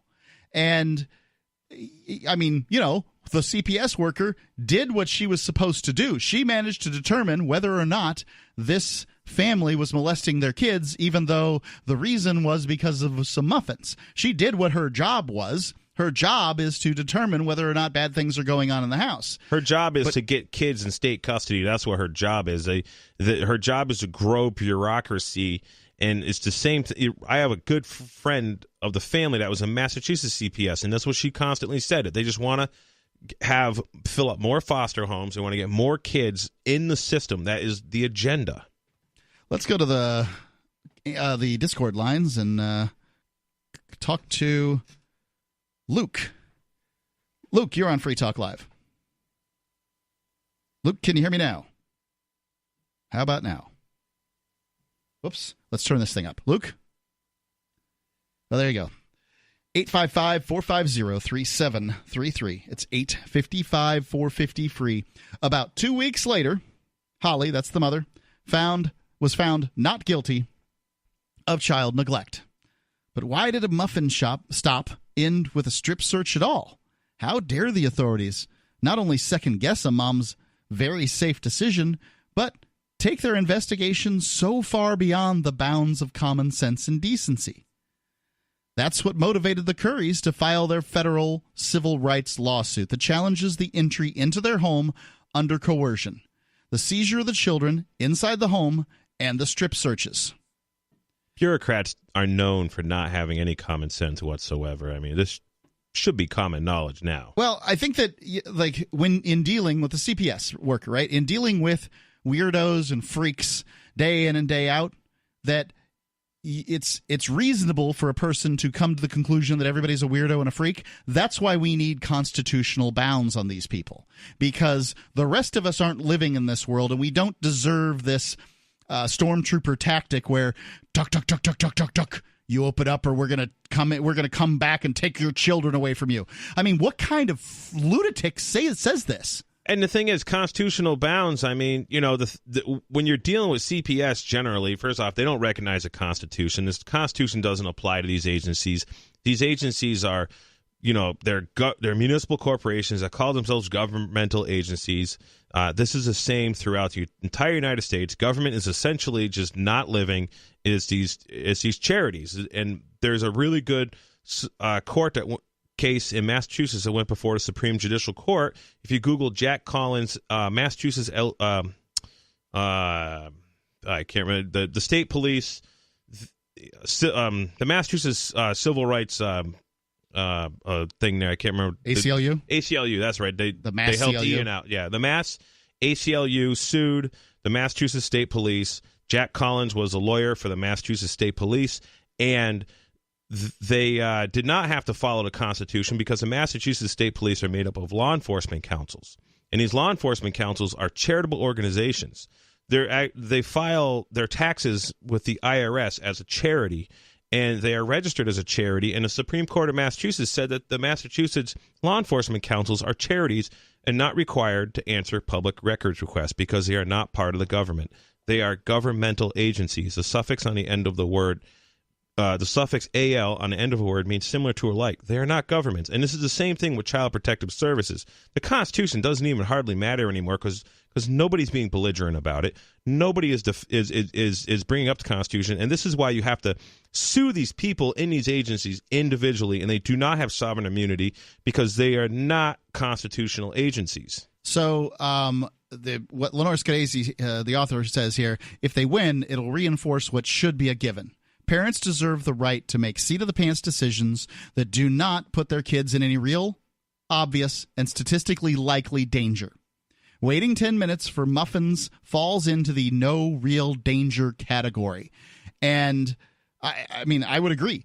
If you take all your kids into the muffin shop and a gas leak in the muffin shop causes the whole thing to blow up, are you then a terrible parent for taking your kids into the muffin shop rather than leaving them out in the car? Yeah, and even just hiking 6 kids through a parking lot? It's dangerous. Yeah. It's more dangerous than – I'm not saying it's dangerous. It is not dangerous to walk 6 kids through a parking lot. However, it is more dangerous to walk them through the parking lot than it is to leave them in the vehicle for 10 minutes. And that's what we're talking about here is people need to be able to make decisions about their kids. I realize sometime in the relatively near future, the government's going to take all the kids and raise them in little incubators, and they're going to get no real human contact, and we're going to have generation upon generation of psychopaths. I get it. I've read Brave New World. I understand. But for today, we don't want that. Today, what we don't need is governmental employees coming into people's houses, breaking the Constitution and stripping their kids naked. I wonder how many rape kits in this particular town or county or whatever they call themselves are sitting on a shelf and haven't been tested yet. Because from what I understand, there is labs all over the country. With 3 years going back. Rape yes. Kits, yeah. And all I got to do is test them. Right. But they're busting people over, 10 minutes kids in a car. 855-450-3733. It's 855-450-FREE, as in Free Talk Live. Or use the Discord rooms at discord.freetalklive.com.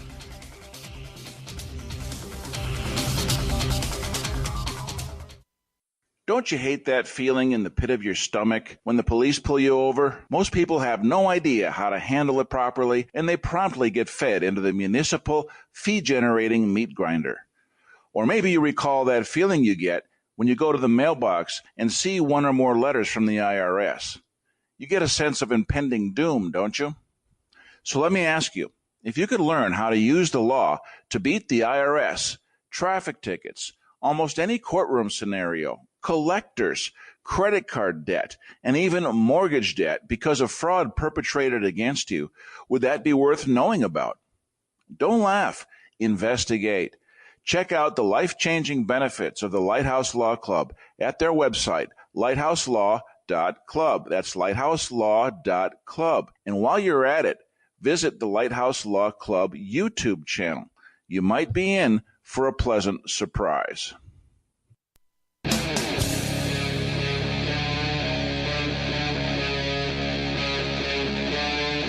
Free Talk Live.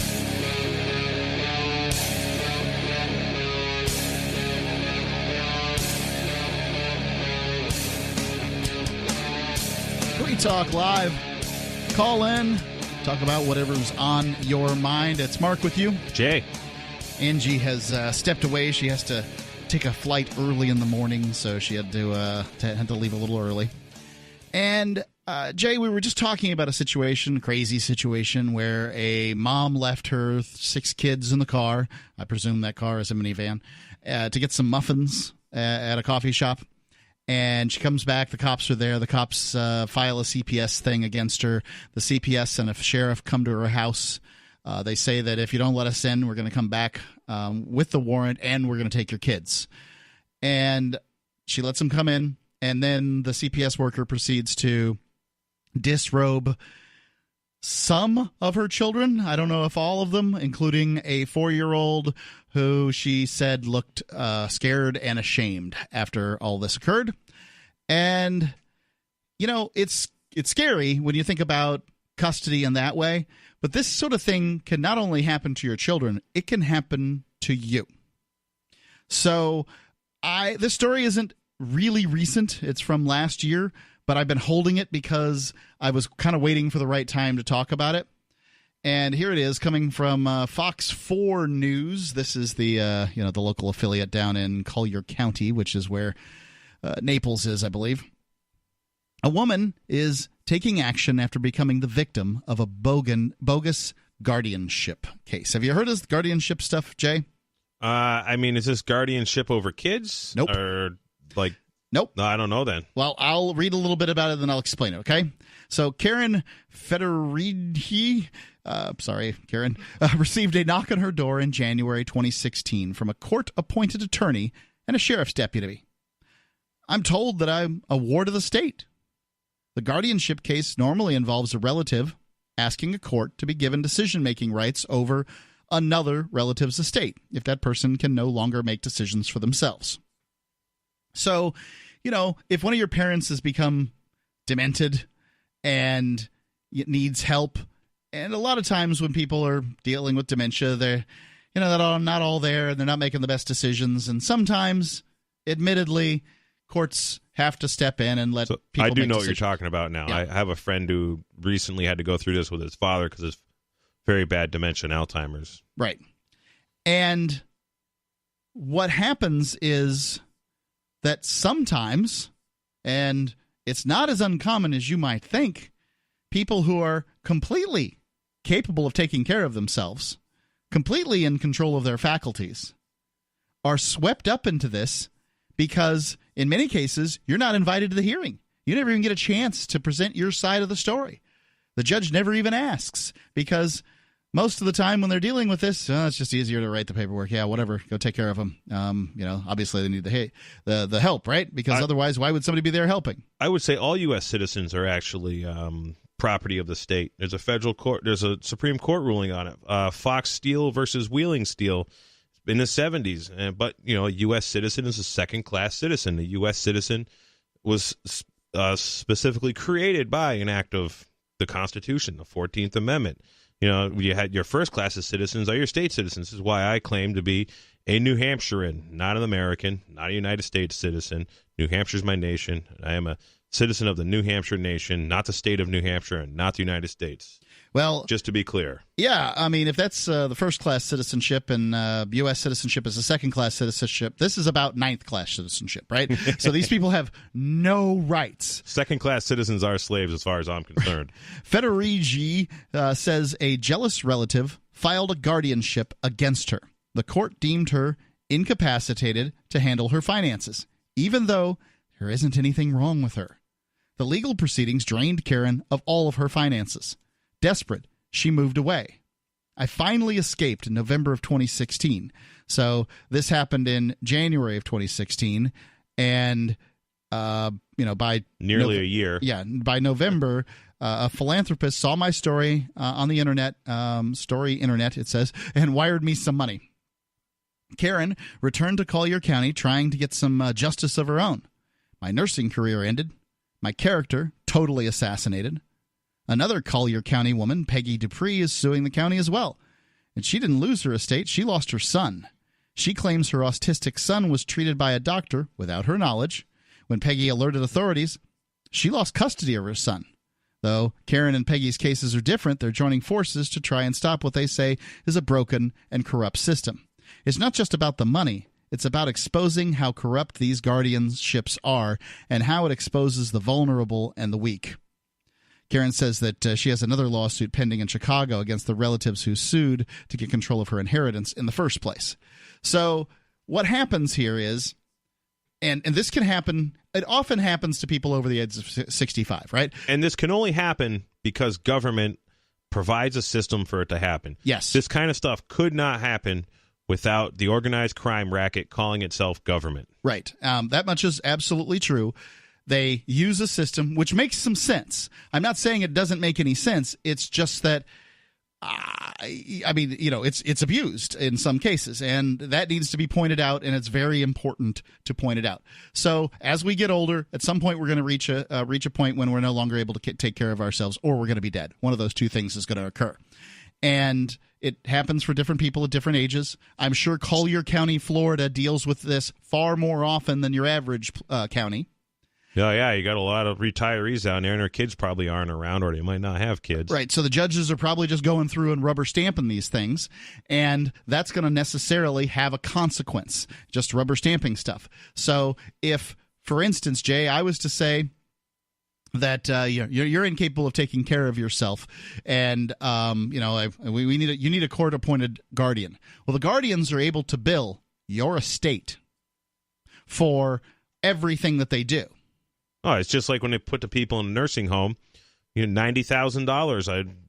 A woman I know, $92,000 in like 4 months. That's what her life savings was, $92,000. It's like 88-year-old lady, and they wiped out her bank account in 4 months. The nursing home, and then they kicked her out and sent her to the poor home in then town. Medicare kicked in. I don't know what happened, but yeah. Right, and that's the whole scam, is that any money you have saved up and you finally end up in a place where they take care of folks like this. And this kind of scam happens everywhere. It happens in the corporate world. It happens in the private world. An example that happens in the corporate world is like this happened to Toys R Us Corporation. Some equity firm acquires Toys R Us, and then the way they literally looted Toys R Us was, which wasn't doing great anyways, but it had a lot of assets and all kinds of things, is this private equity firm owns some kind of, lawyering company or law firm. I don't know what the heck it was called, but they would do administrative work and legal things, and they just start billing the heck out of, Toys R Us till there's nothing left. They sucked up the pensions. They, liquidated all the assets, and, it was like, they slice and dice these, pretty stable asset rich companies and take the pensions and everything. And this is another thing. It could not happen without lawyers and government. It's legalized plunder. Yes. And that's 100% what it is. And there have been story after story done about these people who do this for a living. And they, I'm sure many of them are fine folks or whatever. And I don't know all of them, but I know that some of them are bilking people. There's some federal investigation going on now. Actually, a caller called in about it. That guy, I called him angry from Arizona. If he called, he could fill in a little bit. Not Arizona, New Mexico. I forget his name. I think Dave. But and I heard about this elsewhere in a few different things where these the probate judge are basically, going through these probate things, and they're finding where this guy dies and there isn't really any immediate relatives. Mm-hmm. And the reason they got busted is because this one dude had this judge got busted because one dude had a nephew or something that wasn't in the country, or I don't remember the details, but basically there was an error. There was an error, and these judges had literally stole the estate, and they were able to assign the estate to themselves somehow. I don't know all about it, but this happens way too often. Right, and it's, ladies and gentlemen, you are not immune from this sort of thing occurring. This court case in 2016 that this lady was dealing with, it was a relative that was angry that she got an inheritance that the relative didn't get, and the money's probably already spent. She's trying to get it back. 855-450-3733. It's 855-450-FREE. Free Talk Live.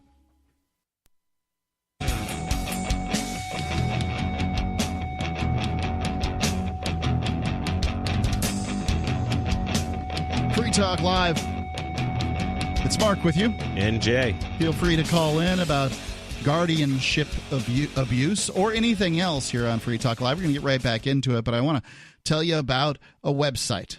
If you've got a retail business and you want to be able to take cryptocurrency, go to helpmetakebitcoin.com. If you have a retail business or you have a kind of business where you go to people's houses or whatever, have any kind of business, you probably should be taking cryptocurrency because the crypto people, they're loyal and they'll tell their friends, and you might even get a news story out of it because, hey, local plumber takes Bitcoin or whatever. These kind of things, those are lots of good reasons to take cryptocurrency. Go to helpmetakebitcoin.com. They make it easy for you.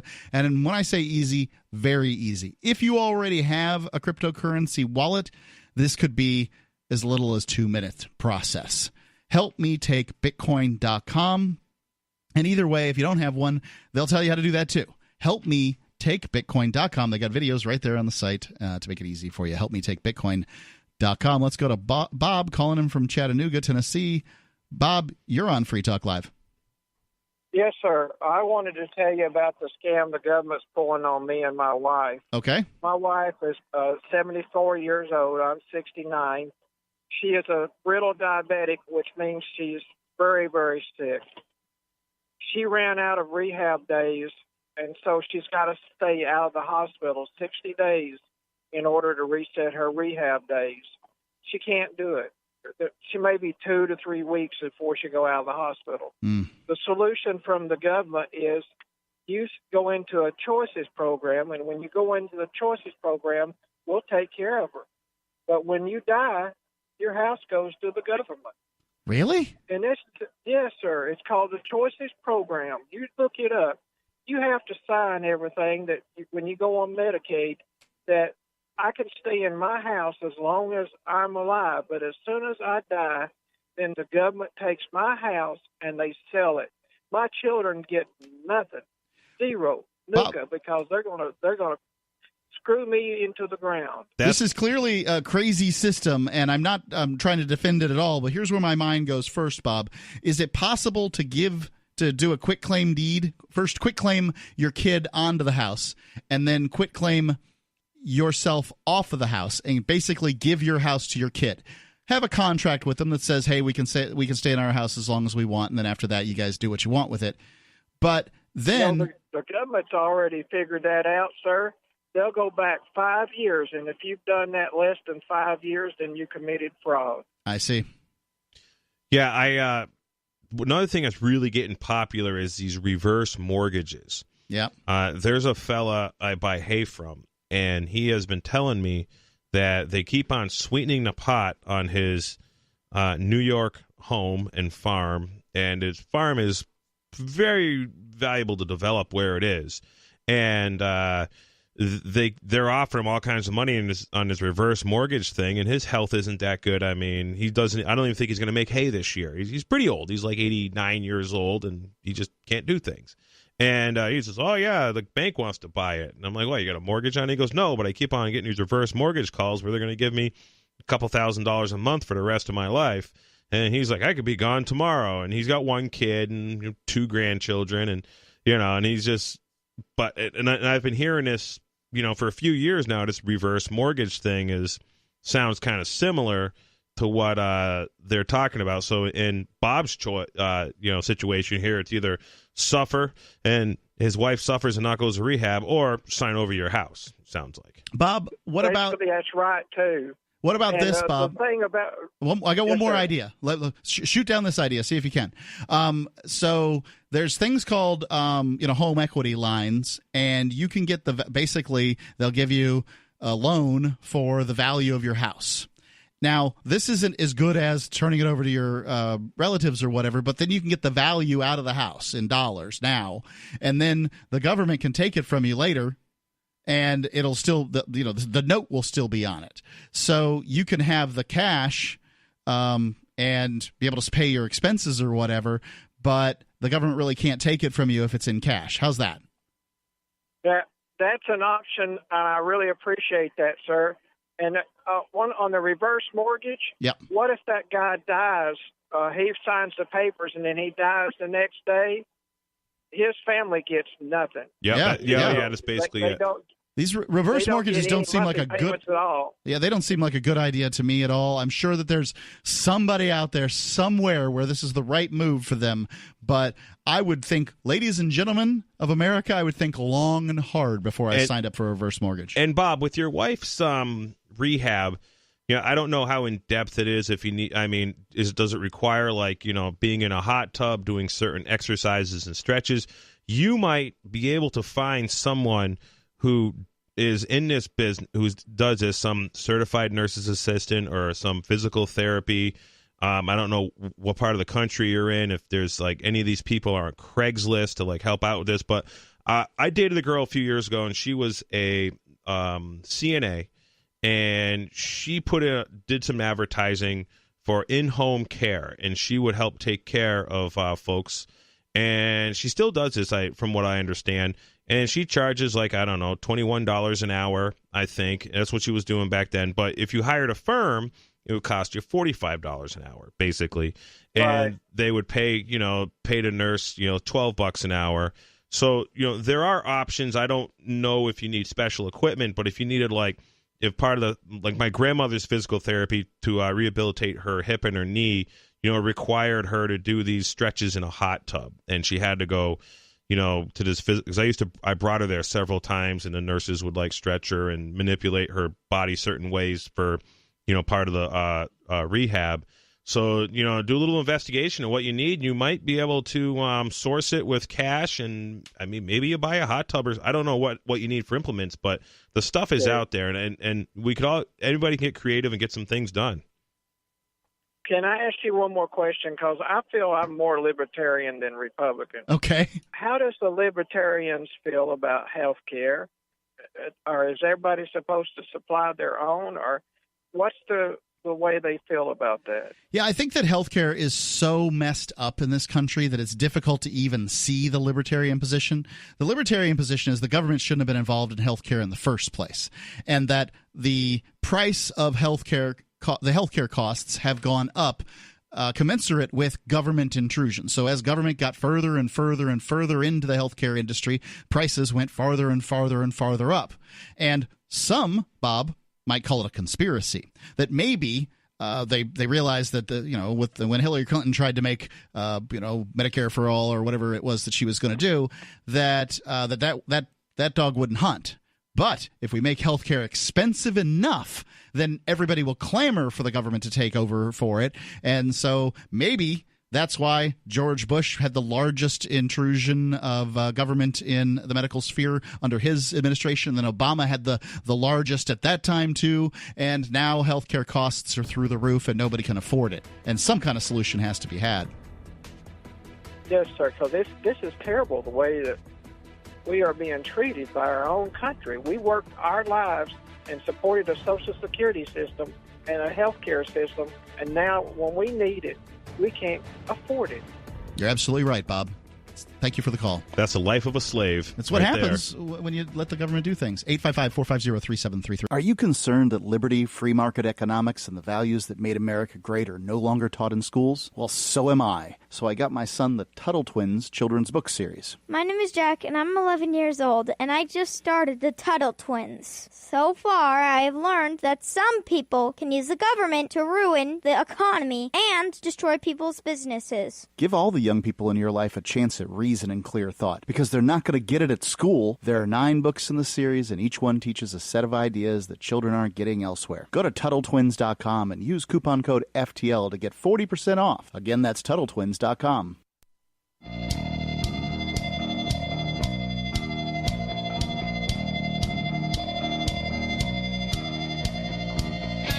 Free Talk Live. Call in. Talk about what you want to talk about. We're talking about guardianship abuse here. And just had a gentleman call in, and, sad story is his wife needs medical care, and the government rules on how she's gonna get it, and she can't get it because she's been in the hospital too many times in the last X number of days, and now she has to be out for like 6 months, and she can't be. It's a really difficult situation, and they basically have to sign over their house to get it done. Sounds like the predicament that they're in. So hopefully they can outsource this, go around the traditional legacy, go to a place and get rehab or a rehab unit, maybe hire some people who'll come into their house and just do it there. I mean, people just need to start taking more responsibility for their health care in general. We've gotten to the point to where I feel here in America that so many of the normies, so many of the muggles are like, oh, government's going to, or the hospital, I'll just, I don't have to pay attention to anything. And that's what we're told our whole lives. Yeah, most people are told. And that's what they're conditioned to do. And, I mean, you can see why people are in these situations, but it's I don't know. It's just sad. I feel eating margarine and fried food for years and drinking all kinds of soda and just not exercising. A type 1 diabetic is born that way and really can't do much about it. But that's what they had going on. She was brittle diabetic, and usually that's what that means. Okay, all right. Anyway, I want to tell you about Freedom's Phoenix. Freedom's Phoenix is a liberty-oriented news aggregation site. Do you want news and the freshest stories and perspectives on current events from those who value liberty? FreedomsPhoenix.com has it. Their daily dispatch is the best way to stay up to date on science, technology, historical findings, liberty news, government overspending, and the rise of the police state. Freedoms with an S, Phoenix.com. It's FreedomsPhoenix.com, run by our friend Ernest Hancock. So let's go to the phones here. We got William calling in from, looks like, Nevada. William, you're on Free Talk Live. Yes, sir, gentlemen. The topic is financial elder abuse. Yes. The elder generation has accumulated wealth. They trust people. They get a little dementia, and all the parasites take over. Yeah, you're right. That's what happens. Yeah, and so I have I have a husband and wife power of attorney over my mother, and he had a diagnosis from a doctor that said my mom could no longer take care of herself, but he ignored that. And at some point, a few years later, 5 years, her sister went to the convalescent home and abducted my mother and sent her to L.A. County and forged a letter, opened up a bank account, stole $70,000. And there's no recourse as far as law enforcement or any of that. What I suggest is everybody save their emails, take a picture of any check you get, and keep track of these things. So I filed a petition in court without any trust instrument, May 23rd, 2017. The next day, I was in San Diego District Attorney's office. I talked to them less than an hour. My aunt pled guilty to 12 felonies on November 30th, 2018. Well, so No it jail actually time. it happened pretty well. I mean, but still, I mean, I'm surprised the story turned out this well. Honestly, I mean, it's a long time between the 2017 date and the 2018 date, though. That's right, but it's not over yet because I still have the husband and wife power of attorney. My mother's convalescent home is $6,800 a month. Yeah. For me to call the receiver, which is the accountant appointed by the court, to tell me that another lawyer is lying to me cost $100 for 10 minutes. Yeah. So I'm just saying it's financial alert abuse. It's the fastest growing crime, at least in California. Yeah, and it's bad in Florida, too. Yes. So what you need to do, make peace with your family, tell them what you want, and get the lawyers and the accountants out of there. I can't find a lawyer that will do anything except give me bad advice. I had one guy tell me the truth. He goes, I don't care. I just want to get paid. So the truth or doing the right thing is out the window as soon as you get accountants and lawyers. They don't care. They just want your money. Yeah. I'm scared to death of this scenario happening. And this elder. Okay, so I'm. Well, I was just going to say I'm this. pro se. I've done it myself. I studied the law. Good. I filed the petitions. And if you go in if you're indigent or you don't have any money, you can go in and waive the $430. You get $430 fee waiver. Yep. If you can do that. It's a subject for the future, gentlemen. No, it's a subject I want to talk about, keep talking about, because I think this is an issue of liberty that is facing Americans. Increasingly they're dealing with this, and it's a whole bunch of different ways that they can screw your estate to Sunday.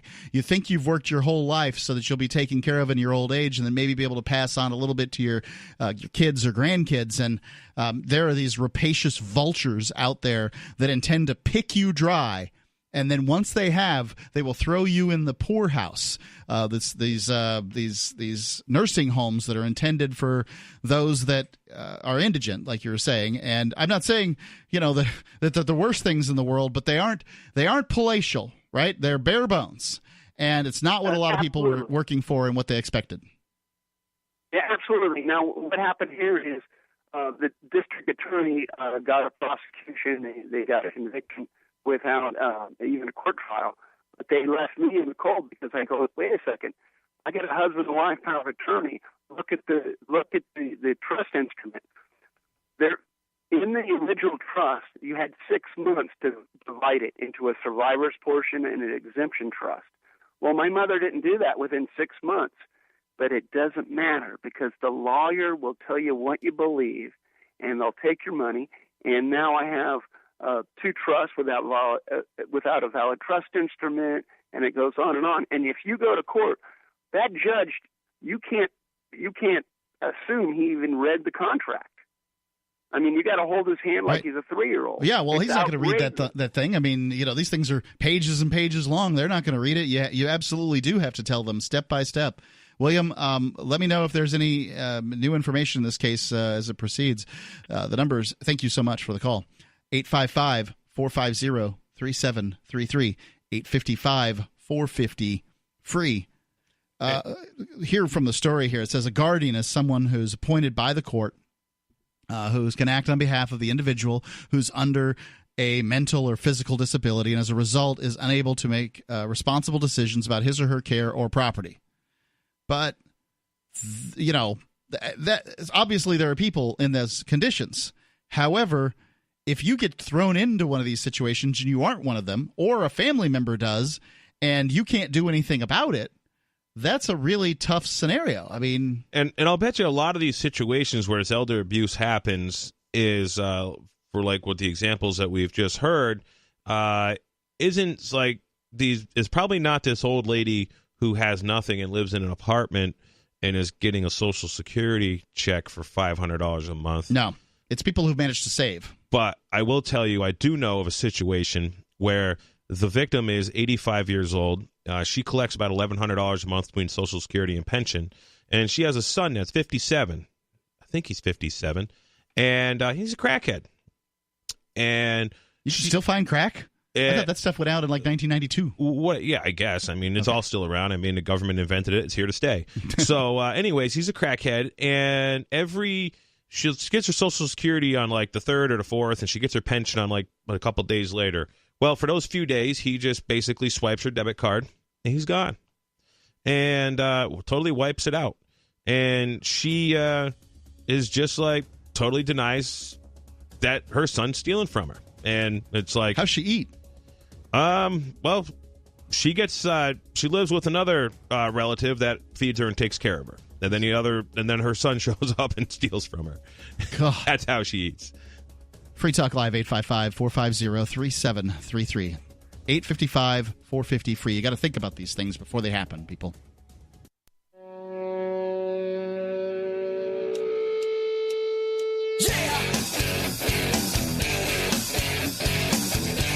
Free Talk Live. Want to tell you about the AMP program. You go to amp.freetalklive.com and amplify the program like Jake has. He's a silver amplifier, which means $5 a month. That gives him access to several perks, including the Facebook group where I was just posting today.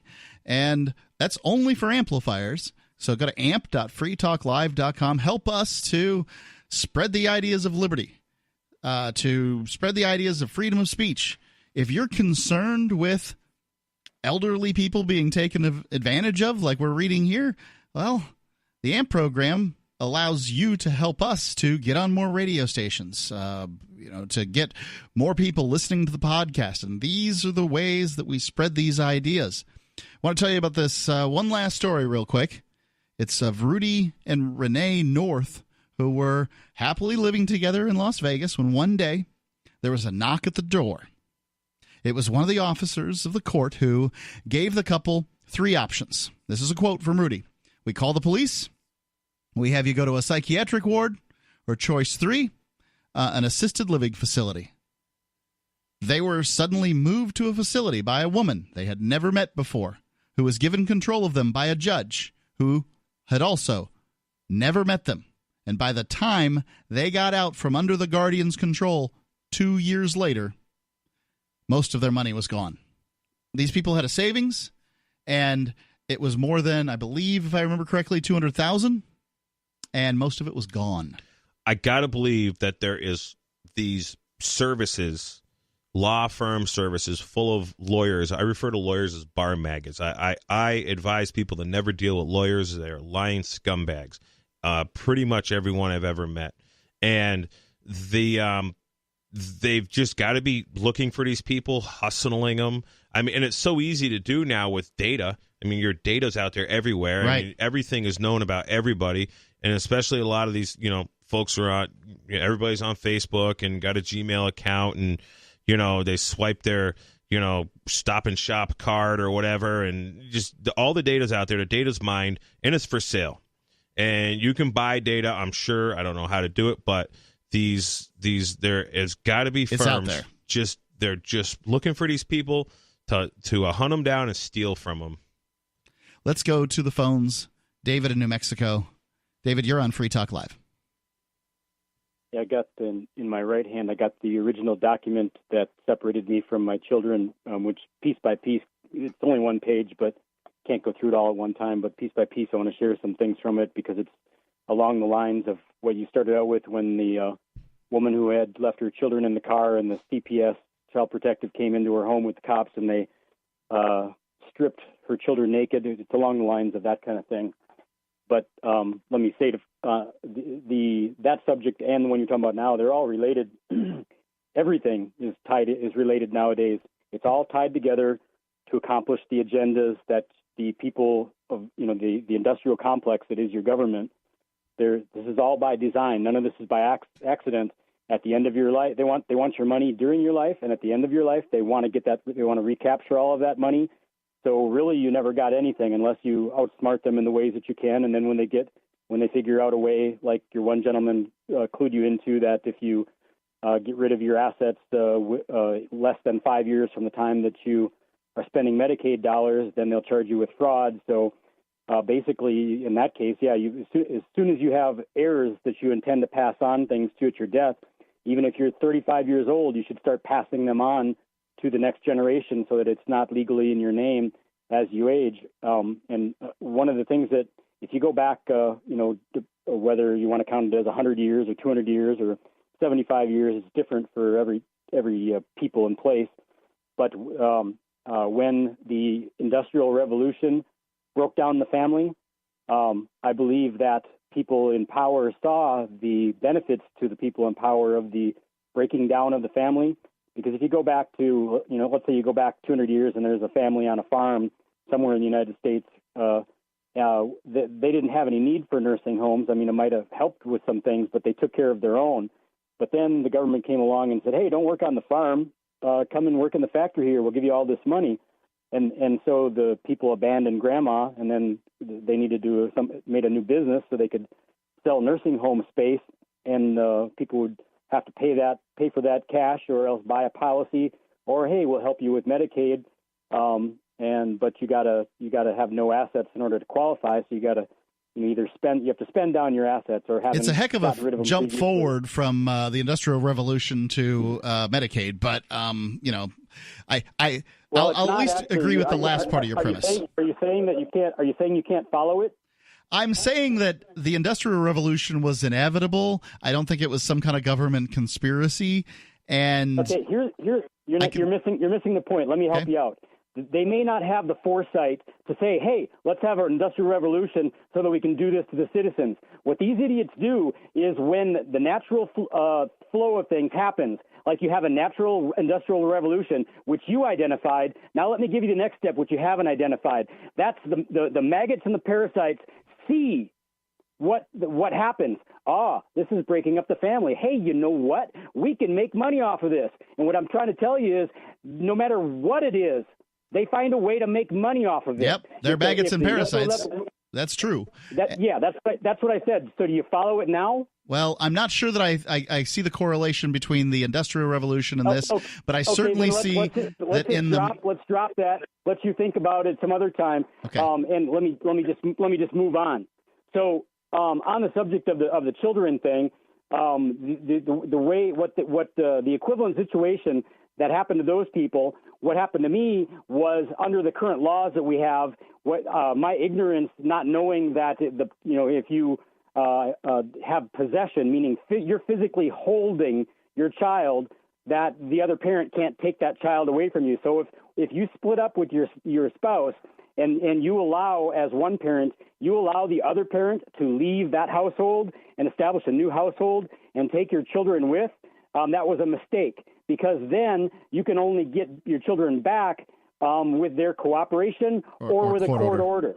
Right, that makes sense. Yeah.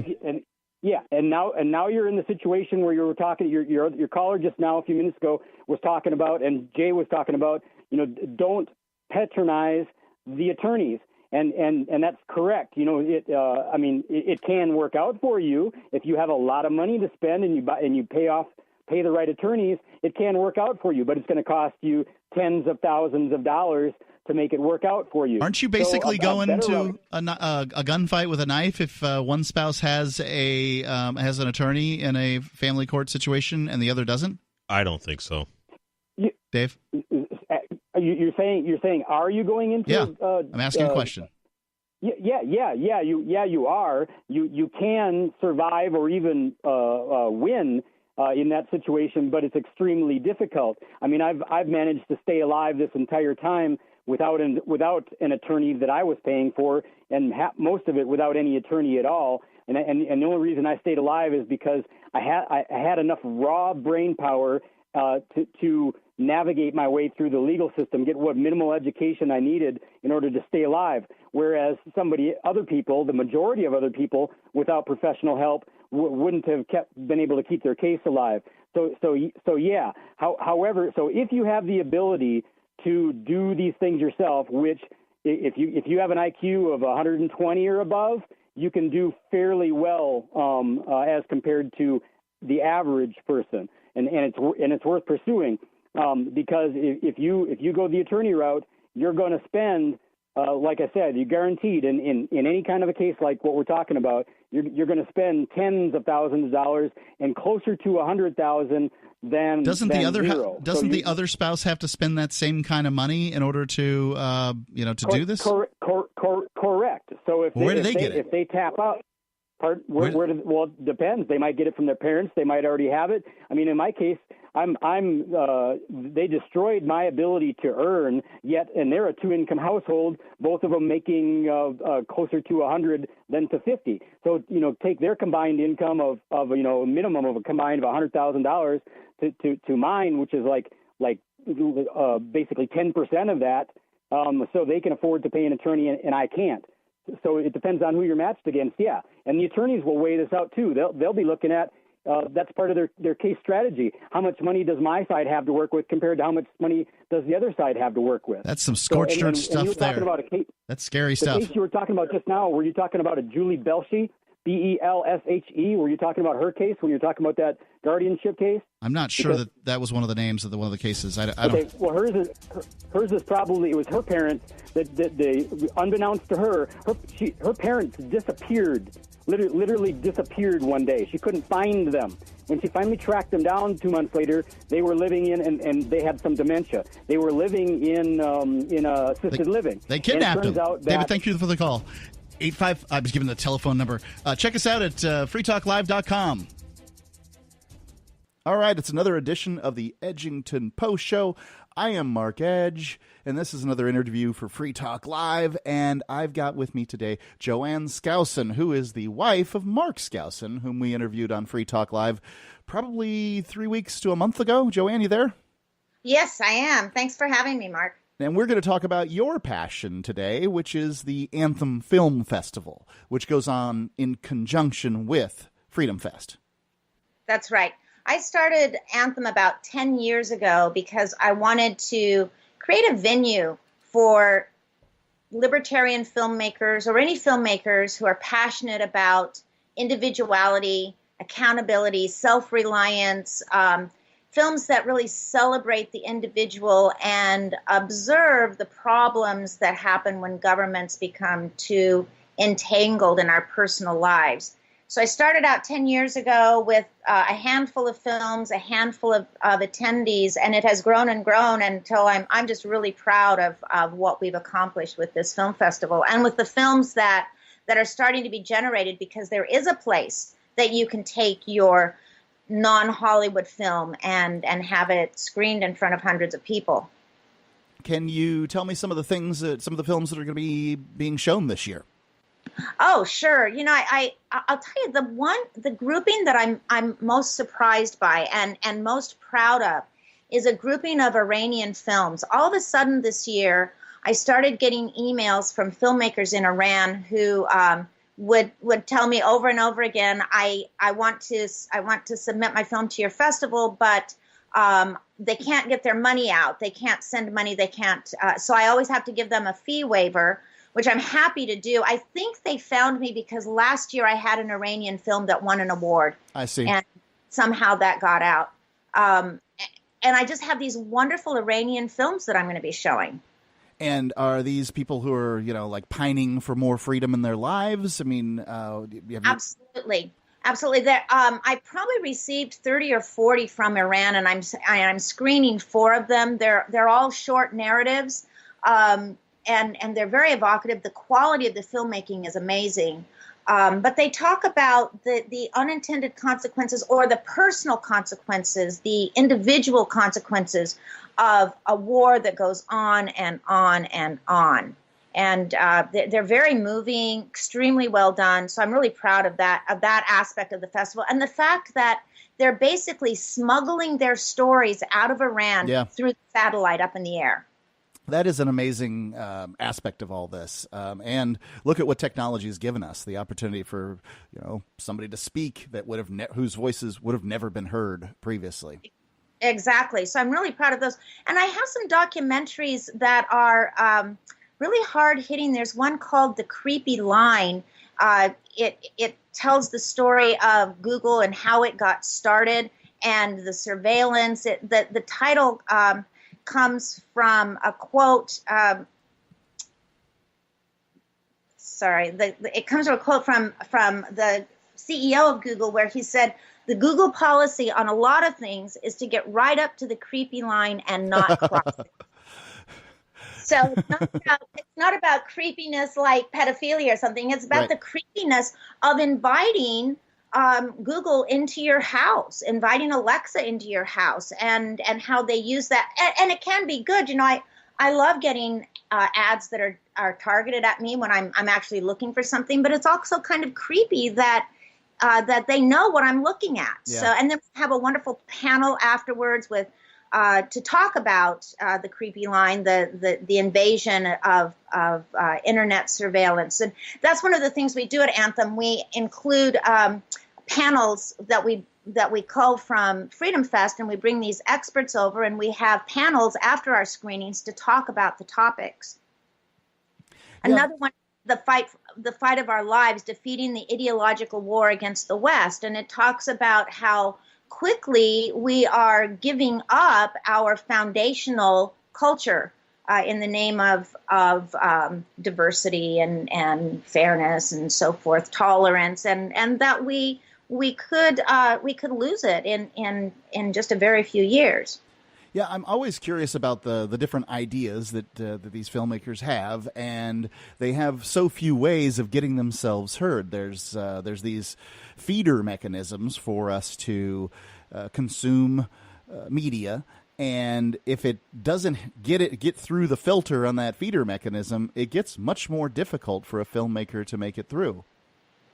Exactly. Yeah, and so they have a lot of control over what we can see, and that's one reason I started this festival, because I wanted to provide an alternative so that these other voices could be heard and another side. Now, of course, we have an audience that's already, open to that, but our hope is that, and this has happened actually, where when your film is accepted into a festival, and especially if it wins an award of some sort, then the next festival programmer who is considering it sees that another festival thought it was good enough not only to present but to give an award to, so they're more likely to screen it. So in that way, there's a ripple effect, and these ideas about liberty are seen in more and more festivals.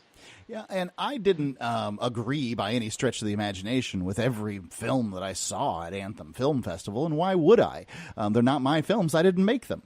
But what I did really like was the opportunity to see all these people's voices, and I wasn't bored. And I think that's probably the most important thing when you're consuming media is that at the very least you're entertained. Yes, that's true. And we do give an alternative. My husband, of course, loves the speakers and the panels and the debates that he puts on at Freedom Fest. He always says to me, I can't understand why anyone would choose to go to a movie instead of listening to these speakers live. But, there's something wonderful about film. You make a connection. There's an emotional connection with the characters on the film. There's an emotional arc, even if it's a documentary rather than a fictional story. The editing creates an emotional arc, and you get sucked in. You get this passionate feeling for what you're watching on the screen, and I think film can be much more effective, much more powerful than a speech or a lecture. When it comes to the debates, I agree completely with your husband. I'm never choosing the films over the debates because I always want to see these guys going at it. And that's my preference, and no doubt there are people that choose to do the alternative. And that's the thing about Freedom Fest is there's got to be about 4 different things to do at any given time, and then of course the 5th is hang out in the hallways and talk to the people who are going through the vendor area and all that stuff. It's all about choice, and we give you so many choices. I agree, and I like to go back and forth too. I agree. The debates. I mean that debate with Jeff Tucker about Trump 2 years ago, it was incredible. It was so fiery. Who would want to miss that? So there are a few times when I don't screen films, and it's during our keynote speakers, the mock trial, those kinds of events. We don't have any films running so that we don't have to make that choice. I would hate to put a filmmaker up against our William Shatner, right, and hope that some people show up. So I do program it with that in mind. This year's keynote is Penn Jillette, who I think is going to bring the house down. He's certainly a very entertaining guy, in so much as people pay a great deal for the tickets just to go see him for a few hours. And I think it's going to be a great event. Jo Ann, I'm kind of curious. I know that you and Mark have been doing Freedom Fest. Are we over 10 years now, right? Yes.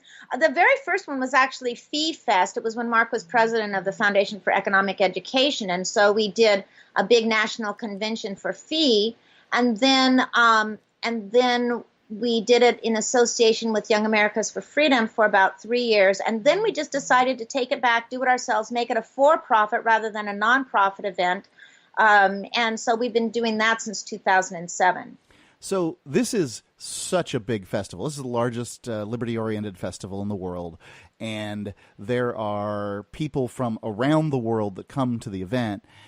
I'm curious, is this a full-time job? I mean, in like the full year round. Do you take We work on it year round. It's full-time. We have 3 full-time employees, a couple of part-time employees, and then Mark and I. But we have other things we do. Mark writes his financial newsletter, investment newsletter. We both teach in college, and so we have a lot of other things going on. But we do have 3 full-time employees and some part-time employees who help us with putting it together. Now, and it takes place July 17th to the 20th at Paris Resort, and you can buy tickets at freedomfest.com, or you can go to anthemfilmfestival.com, because we actually have a film lovers pass. If people just want to watch movies for 4 days, and we have the panels, we have about a dozen panels that have Freedom Fest speakers, they can do that for $195. It's a real bargain. That includes, I presume, the vendor area, because you have to pass through the vendor area to get to the last go around. You get the opening cocktail reception, the exhibit hall area, and then all the film events, which include about a dozen panels that have the regular speakers. So for people who just want to watch movies, it's a great bargain. Or if you want to bring someone with you, maybe you want to introduce your child or your grandchild to film or to the ideas of liberty, but you know they're going to be bored in the lectures. I have a lot of teenagers who just hang out in the film festival all the time, and they're being introduced to the films. We have this great grouping of satires this year where they're funny, they're fun, but they make the point about liberty. So that's going to be a great grouping of films as well. Do the people who pay for the regular Freedom Fest ticket get the Anthem Film Festival included? Yes, Anthem is included for the Freedom Fest ticket. So that's what we recommend, of course, is that they do the Freedom Fest ticket, and then that includes all of the Anthem films and panels, and then the Film Lovers Pass is just for the film. So, but if you have a Freedom Fest ticket, you're in to the film festival. I love it, the event. I really enjoy it, and I recommend people go to freedomfest.com/FTL and get your tickets there. If you just want to check out and see what it's like, we have the top 5 speeches from last year available at freedomfest.com/FTL. I'm not sure whether you can hunt that down on the Freedom Fest website elsewhere, but I know that it's very easy to find it right there before you sign up at freedomfest.com/FTL. Jo Ann, thank you so much for your taking some time with me. Thanks for having me. Looking forward to seeing you there. Would you like to hang out with Penn Jillette? He's keynoting Freedom Fest this year. I, for one, am thrilled. Freedom Fest is the largest liberty-oriented gathering in the world. They take a Big Ten approach with libertarians, conservatives, liberals, anarchists, capitalists, and just open-minded people mingling together to hear real debates, share real solutions, and converse freely. This year's theme is the Wild West, a time of liberty and opportunity, or a time of anarchy and violence. Maybe both. Go to freedomfest.com/FTL and get your tickets now. freedomfest.com/FTL. Not convinced yet? Hey, I understand. It's a high-end event. Even with coupon code FTL50. Sure, you're likely to receive investment advice that'll make that sum seem paltry, but I have something special for you. Go to freedomfest.com/FTL and you'll get the 5 best speeches from last year for free. Call it a test drive. Do yourself a favor and go to freedomfest.com/FTL. freedomfest.com/FTL. Use coupon code FTL50 for a discount.